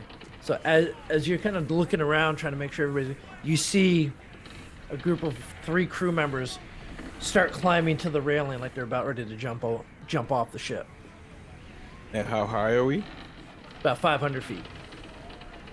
Yeah, that's not time. It's not yet. Nope. Hey, whoa, wait. Hold on, there's not time. And I just kind of grab them. They're like next to each other. Yeah, there's 3 of Yes. them all next to each other, all getting ready to jump. Yeah, try to just grab them and like pull them back. Okay, so you can grab 1. But go ahead and give me a persuasion roll first, because you did try to tell them not to. Wouldn't And it be an advantage because I'm one of the captains? No. No, when I said captain earlier, that was an accident. Okay, yeah, so they are not listening to you. If you want to try to grab, you can try to grab 1 of them. I'll grab one, and can I have Alana grab another? I will say sure on that one. Yeah. So what do Because I do? I'll say trying to convince them was your free action. This is your action and bonus action trying to grab them. So go ahead and give me the strength roll. Try to grab them. Straight strength. Yep. So 1 for you. 16. Not bad. Okay. Does he wiggle away from you? He does not. So you managed to grab one of them, pull him down. Now give me the one for Alana. 10. All right. That one kind of wiggles away from her grasp, and the 2 of them jump off the ship.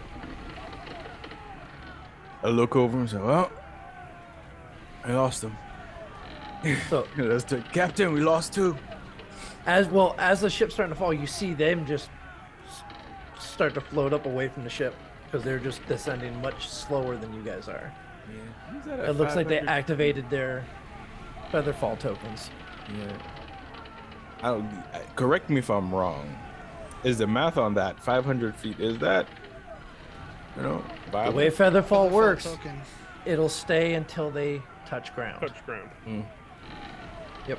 It's going to be a long old fall for him. It's gonna take them a while to get down there, but they will I make thought it it down. only lasted a minute and went 60 Yeah, seconds, 60 Featherfall feet only or lasts something. 60 seconds. Yeah, It's 1 minute. and falls 60 feet per something. Yeah, so it'd be 600 total feet. So are we? You're at 500. They're 500. Okay, so yeah, it'll take them a minute to hit the ground. Yeah. All right. Well, that's fine. Yep. It's almost as if they might have done this before. Echo, you're up. You sense the invisible presence in front of you, and you saw Ursula tried to bite at something and missed. Is it still? Do I know how far in front of me it is, or It's within 5 feet of you. within 5? Yep. Can I kick it? Go ahead and give me an attack roll. Unarmed strike with disadvantage. Why am I disadvantaged? Because it is invisible. Ooh, unarmed strike. Sorry.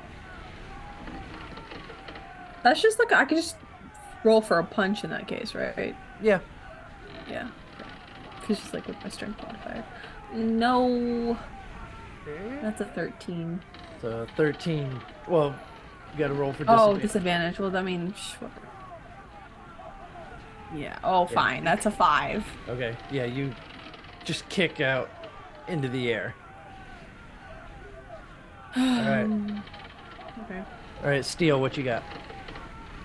I am going to cast Ray of Frost at them.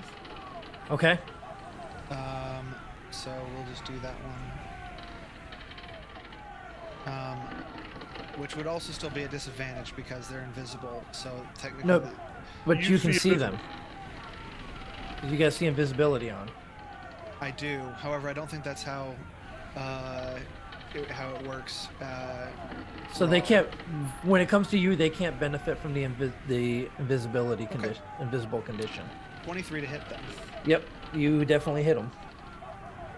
Yoke. That's 2d8.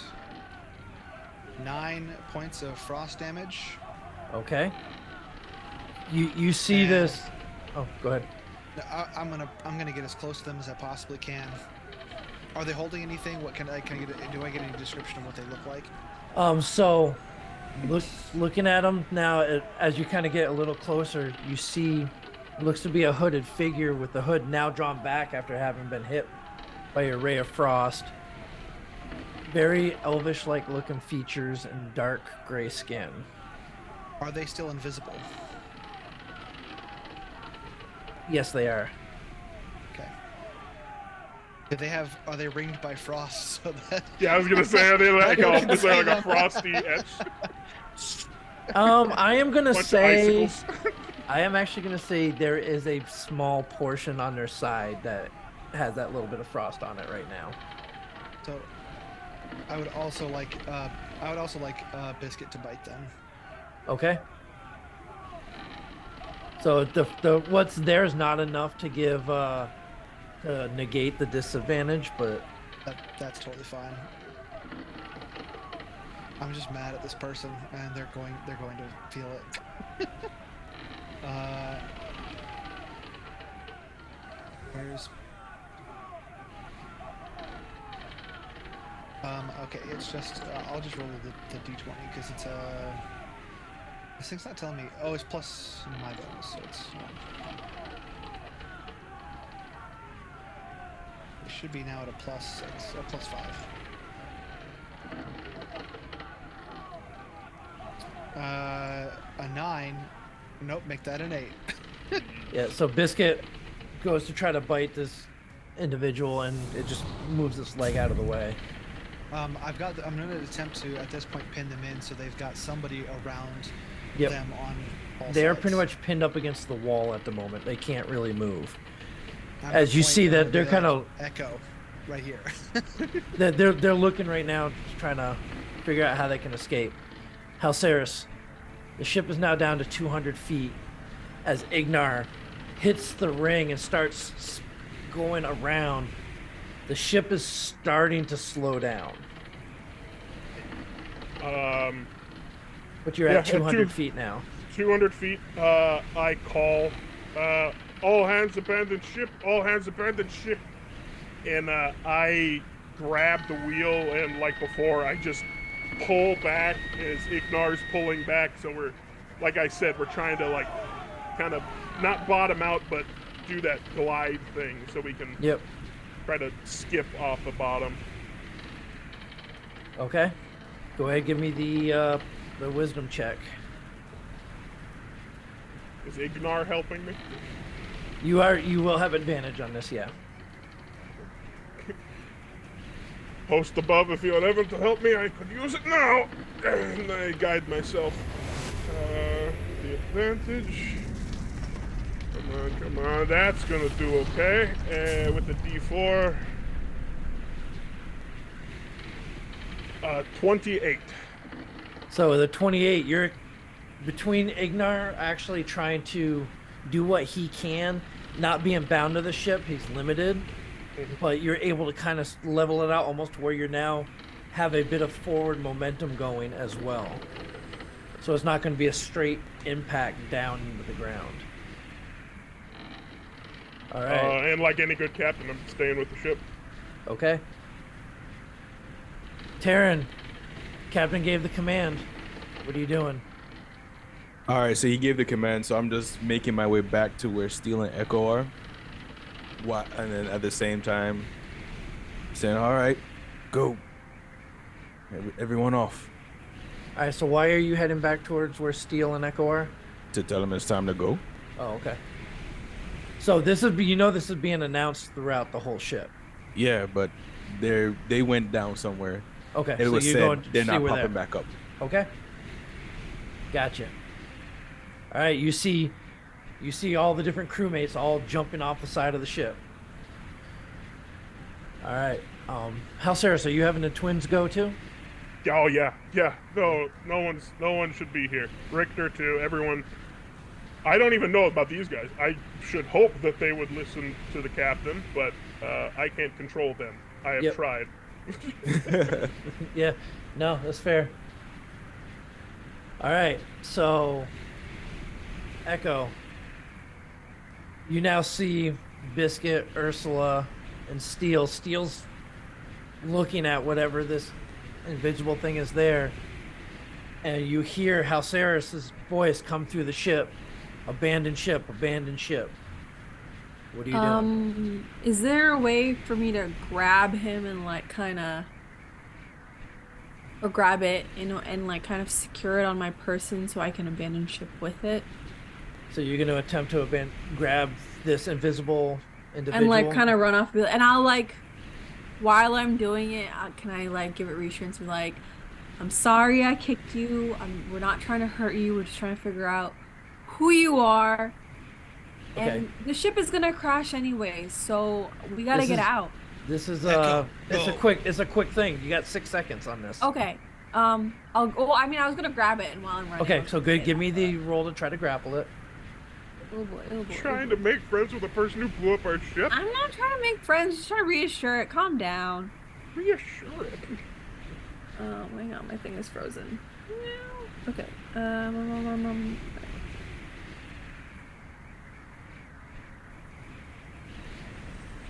Okay, 13, and then it's at disadvantage, so please be higher. 11. So you're not able to grab it. All right, I don't know.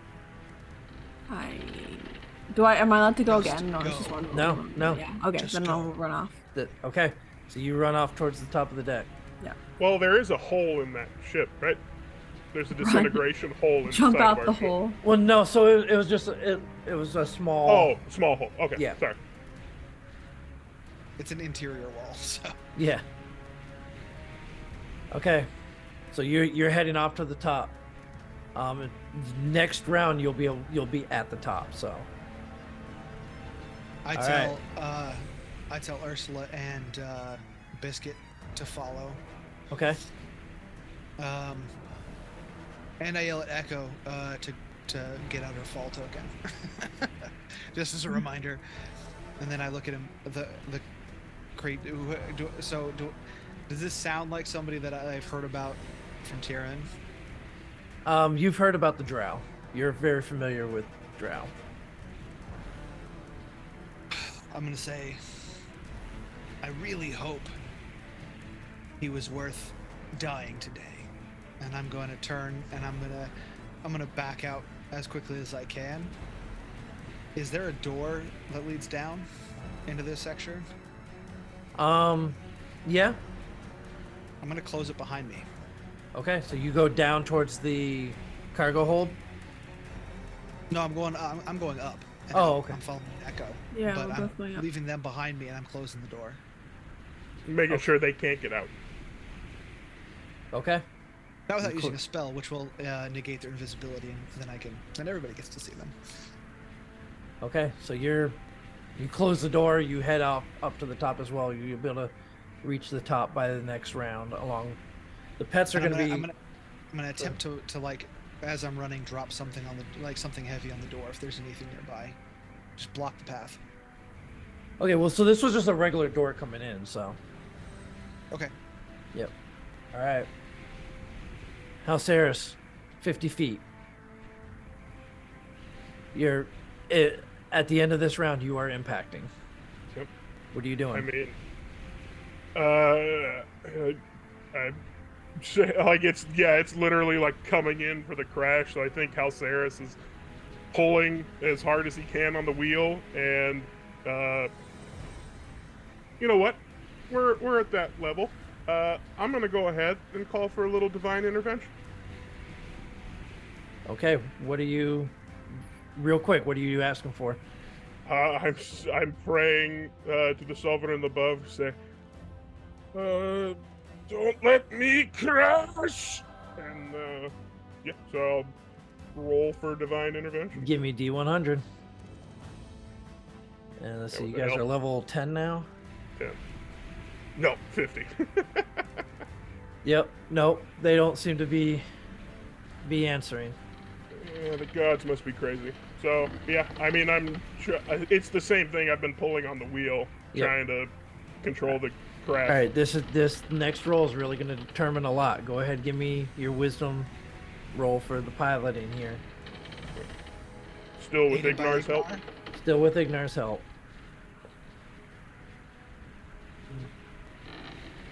All right. And I assume that divine intervention was the action, so I can't guide myself. So Correct. I'll just take the 22. Yep. Okay. So you're able to kind of get it, and you feel the bottom starting to scrape. Taryn, you go downstairs just as you see Echo and Steel running up. Well, all right. And I turn around. Point of order. I would have wanted Olana to jump off with the rest of the crew when they jump. Okay. Yeah, we can say she did that. So like, oh well, I was just coming to get you guys. All right. And then I turn around and follow as they run past. I say, well, okay. And I follow the Okay. conga line. You get up to the top of the deck. Are you planning on what side of the ship are you planning on jumping off of? Oh, the back. You go into the bow, okay. Or the aft. The bow's the front. Okay. Echo. Do I see Tyrion going in that direction? Yep. Then I just follow him. Okay. Steel.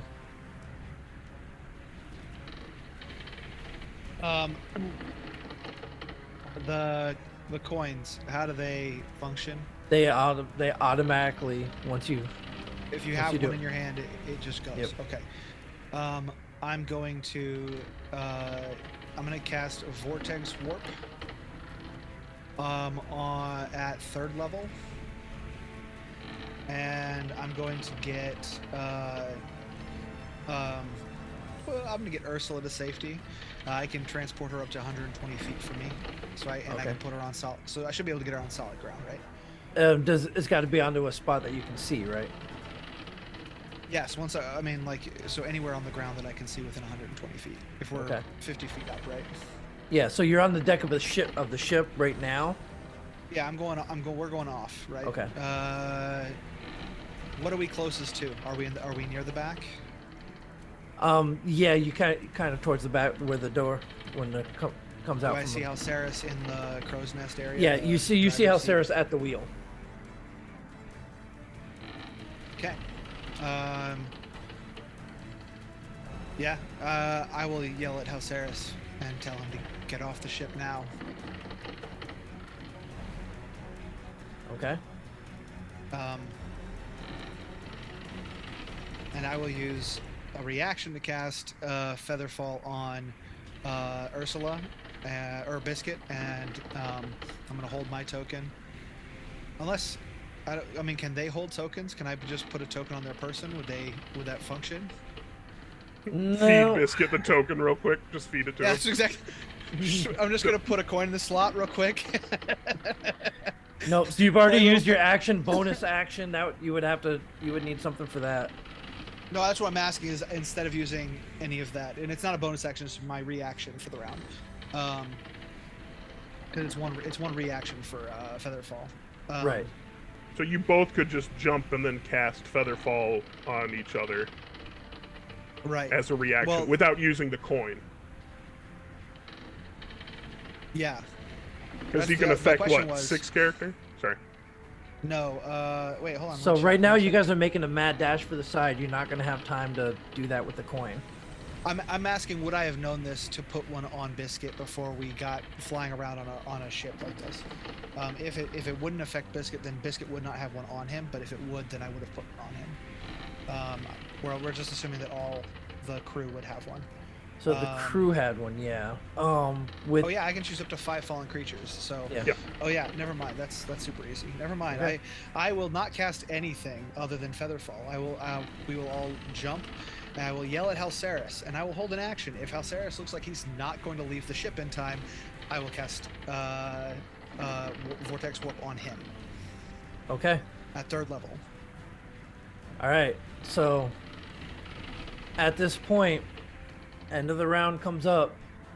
The front part of the ship hits the ground, and the rear end of the ship, just as you are jumping off the back, comes flying up into the air and lands on the deck. Halceris, you're still holding on.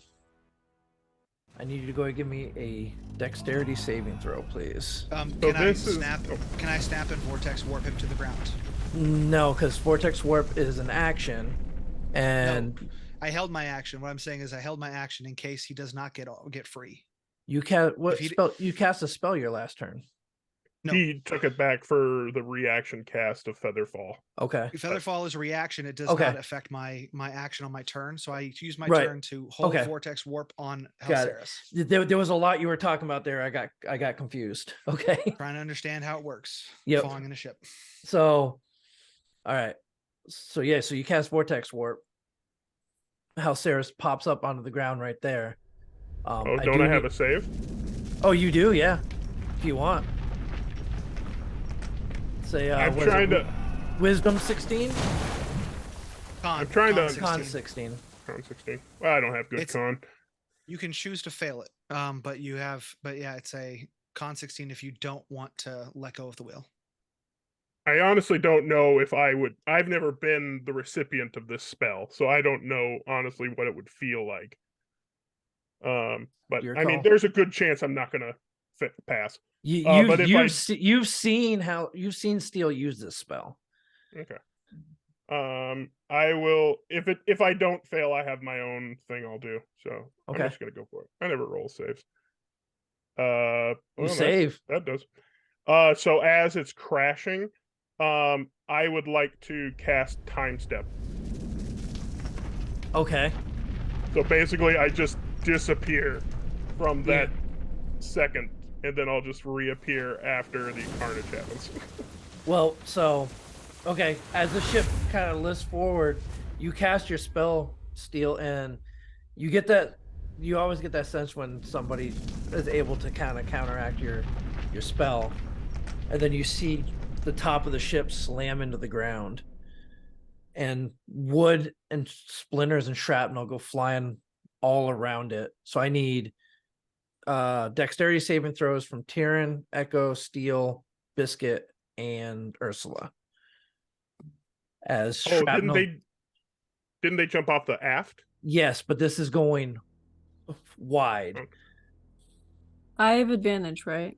You do. Okay. Thank goodness. Oh my god. Wow, the think you're doing it. reverse. That is hilarious. Gets to make up for earlier. Yeah.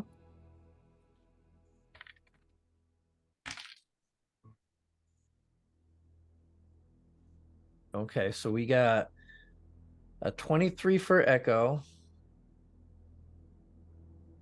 Steel got, or Biscuit got a 20. Steel got an 11. And Taryn got an 18. And Ursula a 13. Okay. So you guys made it because you guys were able to see the impact and you kind of braced yourselves. But you all still take 10 points of piercing damage as shrapnel just kind of comes and hits you and kind of cuts across your face and your arms. And Steel is not, or Halceris is not there. How long are you out for, Halceris? It's a round, so Okay. I disappear at the start and then I reappear at the start of my next. So it's like pop, pop. Okay. So you guys, for like 6 seconds from that impact, you see Halceris just disappeared under the weight of the ship. And then all of a sudden he appears where this crumbling ship is kind of crashed down just outside the ship. All right, so who wants to be the captain next? Well, never mind. So the ship does kind of roll a little bit further down. And as you guys look, you see all your crewmates just gently working their way down.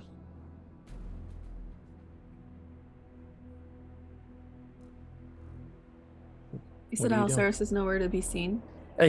After like 6 seconds, he shows up right there. Okay. Well, how does everyone look? Like, I mean, they're fine, right? I mean, other than the like scrapes and the scratches from the debris and stuff. Okay. Halceris doesn't have a mark on him. Classic Alceris.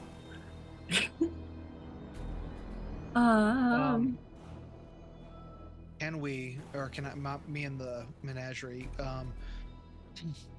keep an eye out? I'm actually going to see if I can see any other things that are invisible, hiding, anything of that nature nearby.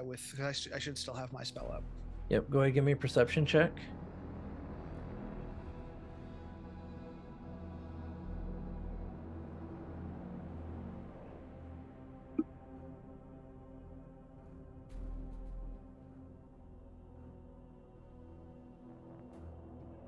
You don't see anything. Do I get help from my? So, well, I would actually need a perception check from each of them for their own. Okay.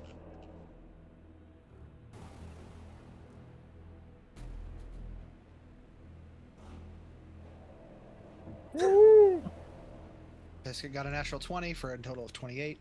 Okay. And Use that sniffer biscuit. Ursula got a 10. Okay. So you're kind of looking around for anything that might be with your see invisibility still. Oh, actually, I need you to give me a concentration check first with the see invisibility. It's not concentration. It Oh, just it's happens not. for an hour. Okay. Okay, never mind then. Yeah, so you're looking around, you're not seeing anything within the ethereal plane or invisible in your immediate area. Biscuit goes over to the ship or the wreckage and starts kind of scratching at some of the debris. I'm gonna call in all hands. We had a saboteur. They were on the ship when it went down. So your crew hasn't quite landed yet. I got thaumaturgy a while back. I'm yelling with thaumaturgy on Okay. as loud as possible. First person to bring me the saboteur alive or dead gets hold on, let me check my purse real quick. We'll say 200 gold pieces. Okay. You see most of the crew is still slowly descending at this point. Onesies and twosies are starting to hit the ground now, and they're going through and starting to dig through the wreckage. Do you mention that they were invisible at all, or? In the time that I have, yes, I will. I will mention Okay. that they were a drow. They had invisibility up when I last saw them, and hopefully they died in the crash. Okay. Then Halceris is gonna start looking through the wreckage. And I think he sees Biscuit going there. The rest of the crew is gonna come on from the side. So Halceris is gonna cast Servant of Doom. Okay. And take on my astral form and do a sweep over the wreckage from on top. Okay. And can I begin my own investigation? If I find the body, I don't have to pay anybody 200 gold pieces. Okay. Yeah. So it's gonna take a while to dig through this wreckage. I'll look as well. Okay. How long do you guys want to spend trying to dig through the wreckage of this We- airship? We at least need to find some of our supplies, because if we're going to continue into the morning, we need food. We need potentially maybe a partially working or not or fixable bike. And I would like to find anything left of my workshop. Okay. Echo. I'm gonna try something. I'm gonna summon Crater. Okay. Crater pops in and kind of starts looking around nervously. All right, so the ship is gone.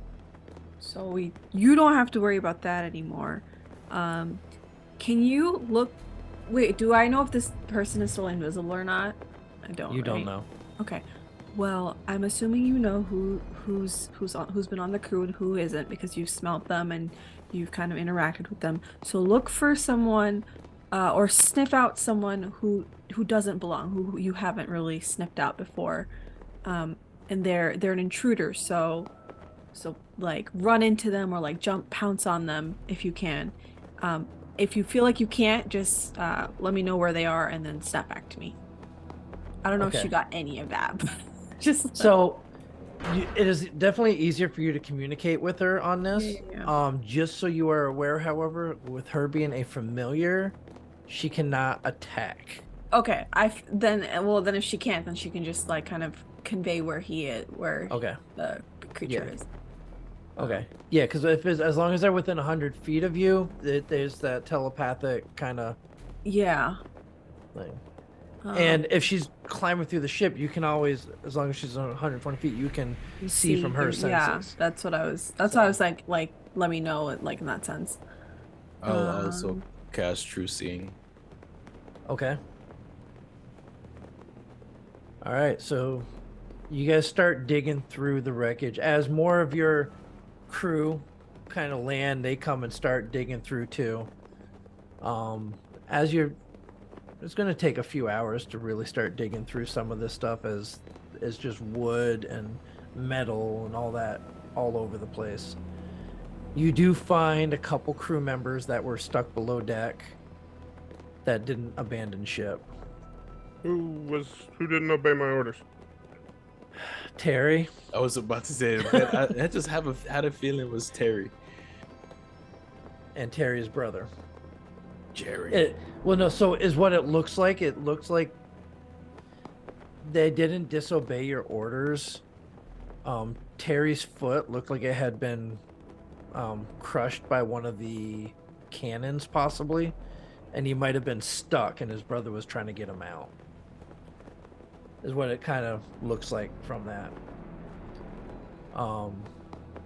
You guys do, after a couple of hours, also find the body of a drow. This is a drow male.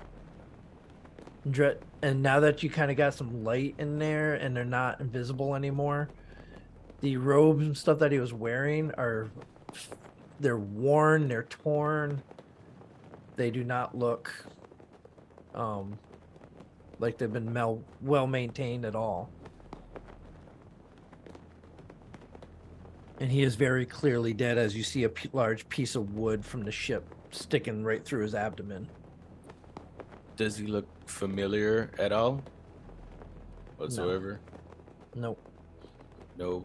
No markings, no emblems, nothing. No.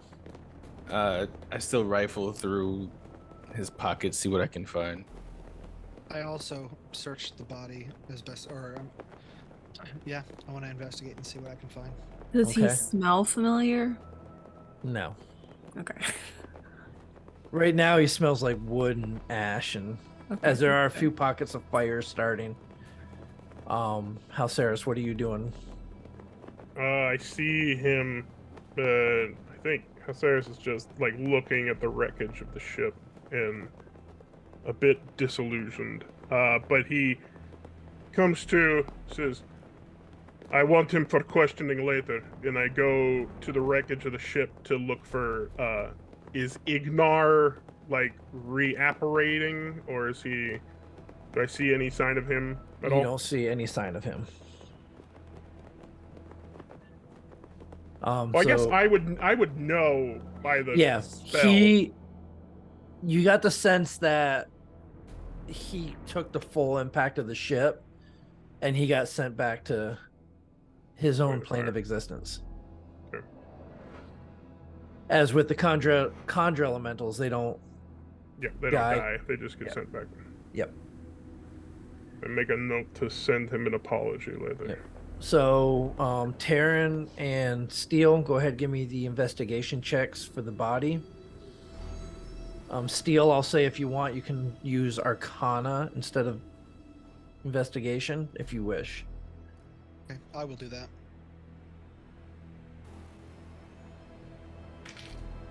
29. on 27. Arcana. 27 Okay. investigation. So Oh, yeah. Taryn, as you're looking through, he has nothing on him. Like the pair of breeches that he's wearing are just torn and ragged. He was using a piece of rope to keep him up. He has no coins or nothing on him. Steele, as you're looking him over, obviously he very clearly died from the impact with the wood jutting through him. But you notice on the palm of his hand some arcane residue, almost as if whatever he had used to destroy this kyber crystal had also disintegrated with the magic.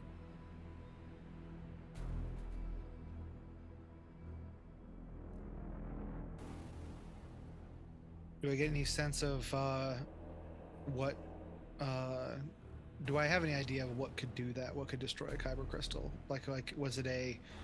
It clearly wasn't something reusable like a wand, but maybe some kind of a enchanted device. Well, so let's see, I mean, you got with a 29, you've seen something similar to this with actual wands where like a wand of magic missiles, if it's utilized and it actually gets destroyed as part of the usage, this is very similar to that kind of residue.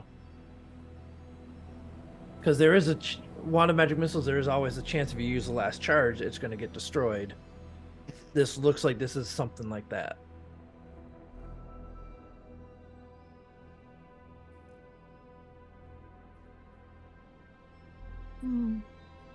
I can, if Halceris is done flying dreadfully around, we can reconvene. Okay.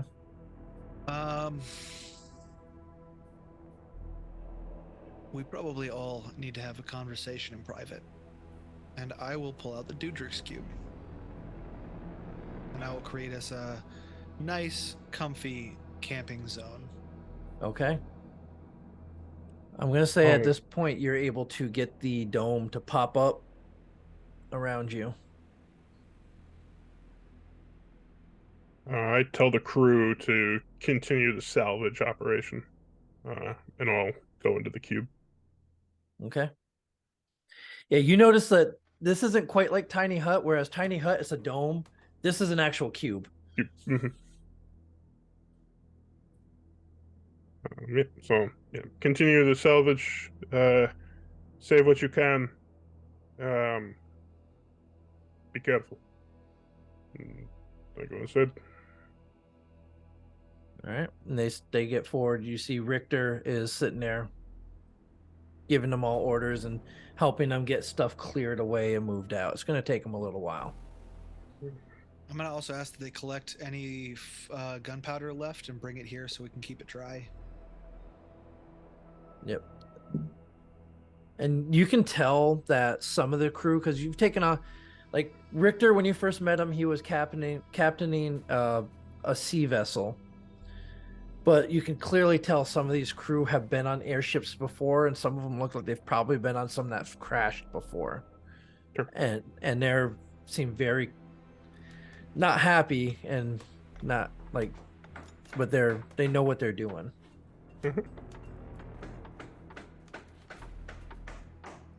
Is Crater able to find anything in the meantime? Give me an investigation check. I'm gonna say it's gonna be or just a D20 plus 3.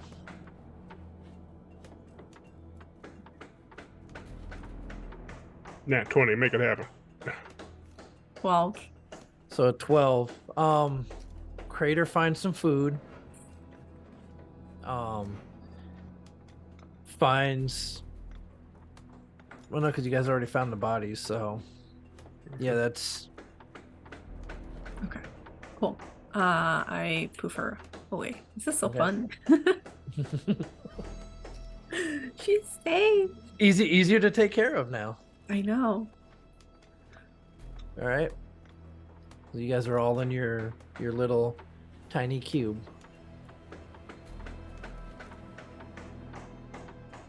What are you doing? Evidently, your snake sisters, Fang twins, whatever they were. I would assume that they are the ones behind this. Can't tell you. Probably. It's possible. This guy is different. He doesn't seem familiar to me at all. The question is how he got aboard the ship. Which, I mean, it would probably, if I were to assume, a similar means on how you got onto theirs. But, because we have not... Yeah, Well, there's only one way to find out. indeed. I dragged the body Did into the anybody- cube. Did anybody spot the ship in the time that we were fighting, or any other time recently since Tyrion made it to the ship? No way to know. They could have got on at Kenran. It is as possible as anything else. Or it is possible We've had multiple sweeps of the ship with 2 people who can see invisibility, so it'd be difficult to do. Indeed. But perhaps we can ask him.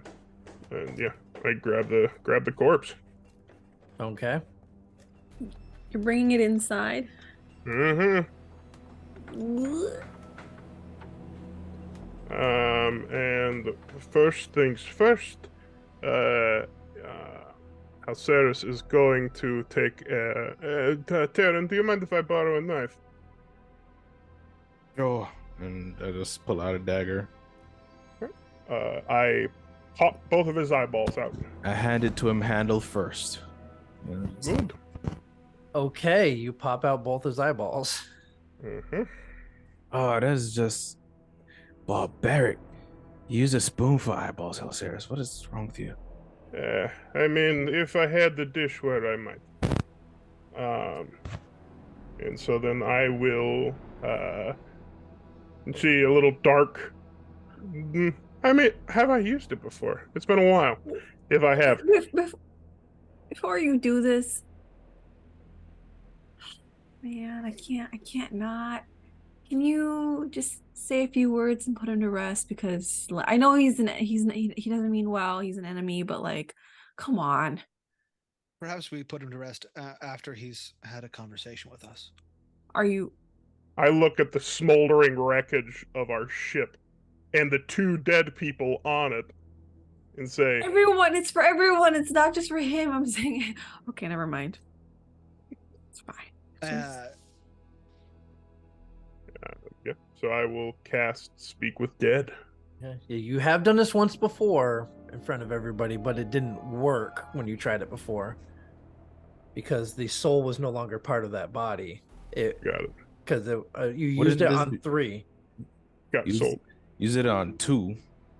Mm. Used it on Yeah. the halfling that was in the dungeon. Yeah, that was 3. But No, he's talking about the Happy Fun box. Yeah, the Happy Fun box. oh, right, you did. Okay, That so we you still- have used it a few times then. Okay. Yeah, I think Yeah. this is like a 4th time, 3rd or 4th. So, and it's what, 5 questions? It is corpse must have a mouth, can't be undead, fails if it's been dead for 10 days. Until the spell ends, you can ask the corpse 5 questions. The corpse knows only what it knew in life, including languages it knew. Okay. And answers are usually brief. As Halceris begins, I am going to run out. I'm going to find somebody, and I'm going to say, "We need one more thing. I believe a box." And I describe the prisoner box. Happy Fun box. Please, Happy Fun box. please bring us the happy because we have a prisoner inside the Happy Fun box. You do. Please In all bring that to us. Do not open it. In all honesty, he's probably okay. Different dimension. Mm-hmm. We don't know what We'll happens in see. there. We'll see what happens. Yep. Okay. So they go set looking for that as well. Okay. So you cast the spell, and I would say you see its eyes. You do see its eyes kind of open, but they're just now empty sockets. And you see almost like the blue, like arcane energy in its mouth, kind of coming out a little bit. I turn to Tyrion, and like this might be something I would know. Drow is an elf. Do they speak Elvish or do they speak a different dialect? So, from all your knowledge of them, they typically speak Undercommon. But some have been known to speak Common or Elvish. But for the most part, it's Undercommon. Did I pack tongues today? No. So then I will ask it. I will just ask in common first, and I say, "Who was it who sent you?" My masters. How did you board the ship? I climbed.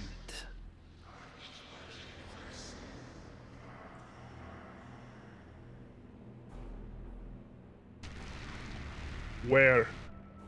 When did you jump on the ship? When did you climb the ship? Well, you slept.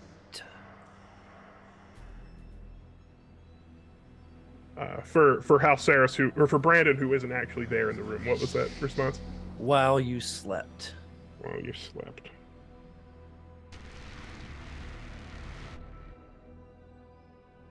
But like, what day of the week exactly? What location? Alright, that's 3. Are your masters near?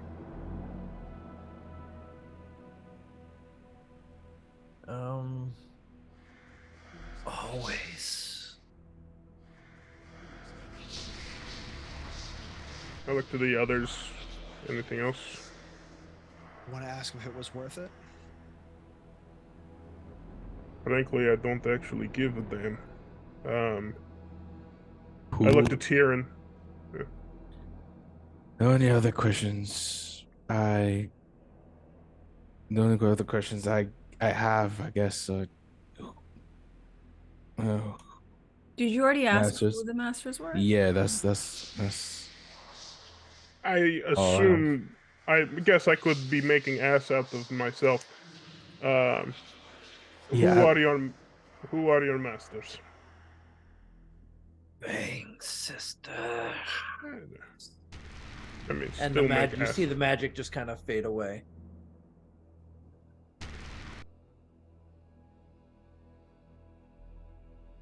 I mean, yeah, well, I kind of figured, but I didn't want to. That's all. That's the only other question I had. Like, I Honestly, mean, we could have asked where is your master and then like figured out who the master was by then, but it's fine. Did he appear to have any like natural magic ability when I looked him over? No.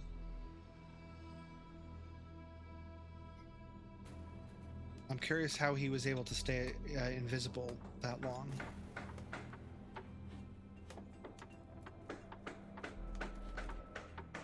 I think these questions, while good, will bear us no fruit. We must make do with what we have. And I turn to exit the cube, and I look back at the corpse. And I heel turn, but I step on one of his eyes, and I walk out.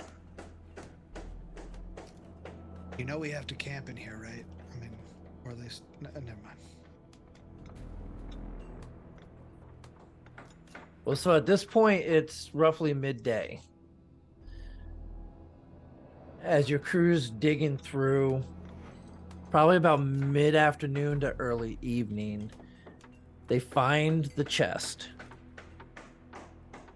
as well as they were able to actually break out both hover horses, still mostly intact.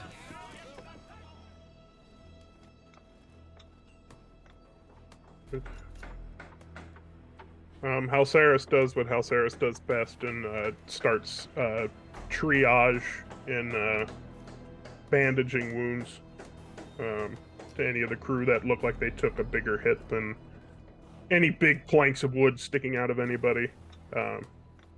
Goes through and Right. Yeah. So luckily, most of your crew jumped ship while you were still about 200 feet off the ground. Mhm.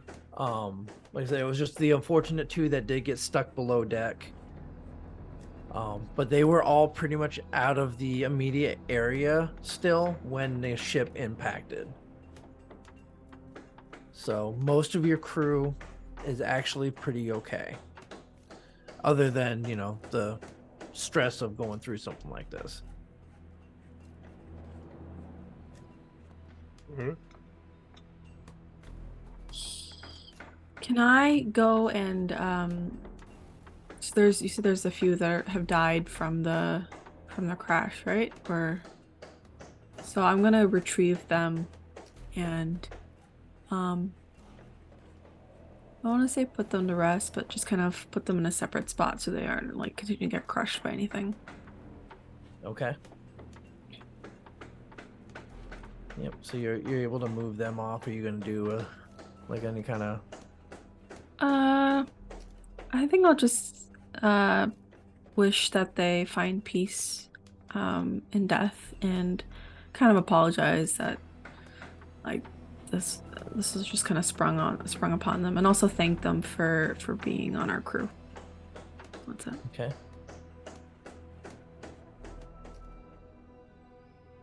All right. So you guys plan on staying here for this night and then maybe trying to set out the next day or what? It seems like the only way to do it. We can't make any headway at night. Man, I We mean, have we're leave gonna in have the to morning. organize everybody else to be able to go back to Kenran because I don't think they can keep up on foot. Yeah. Oh. And I think so you do notice, so I did update your current location on the map for you as well. You guys were able to get a little far out before all this transpired. So they got a good little hike. Probably a day's walk back to Kenran. Going through the field of Warforged that you all obliterated. But Richter starts getting them all together so they can camp out for the evening as best they can and set out the next day as well. Steel, with a little bit of tinkering, you can easily get both hover horses back up and operational. They were actually built pretty sturdily. And with the cargo bay doors at the bottom too, those kind of partially open, and they didn't get as much damage when the ship went up and over. And then you guys have the chest as well. Your tools and stuff, like your little workshop, is a little banged up. There's still plenty of it is still salvageable for you to take with you, though, if you wish.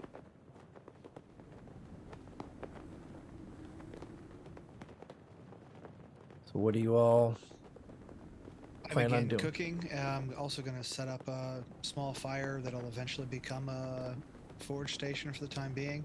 I'm also going to I'm going to instruct a crew to begin piling any and all black powder left that they can find inside the dome, and I'm going to set the dome so that it's a little basically cool and dry, not too cold, but just keeping it clear of water so we can store some things there. So the way that dome works is you actually have to stay within it for it to stay up. Well, I thought the cube just kind of had to be there. I thought the cube did, because I'm not the caster. I don't have the. But if that's how you want it to work, then I guess that's fine. If the cube goes down, and I'll just put up a tent. Okay. Or I can retinker the cube right now and try to get it back. Yeah, you could try that too.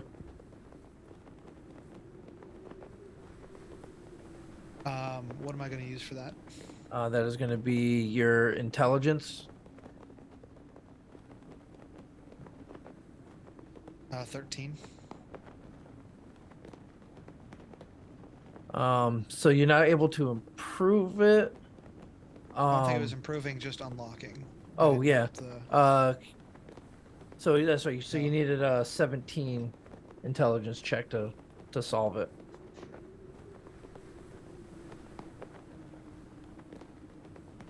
Okay. So it didn't quite recharge yet.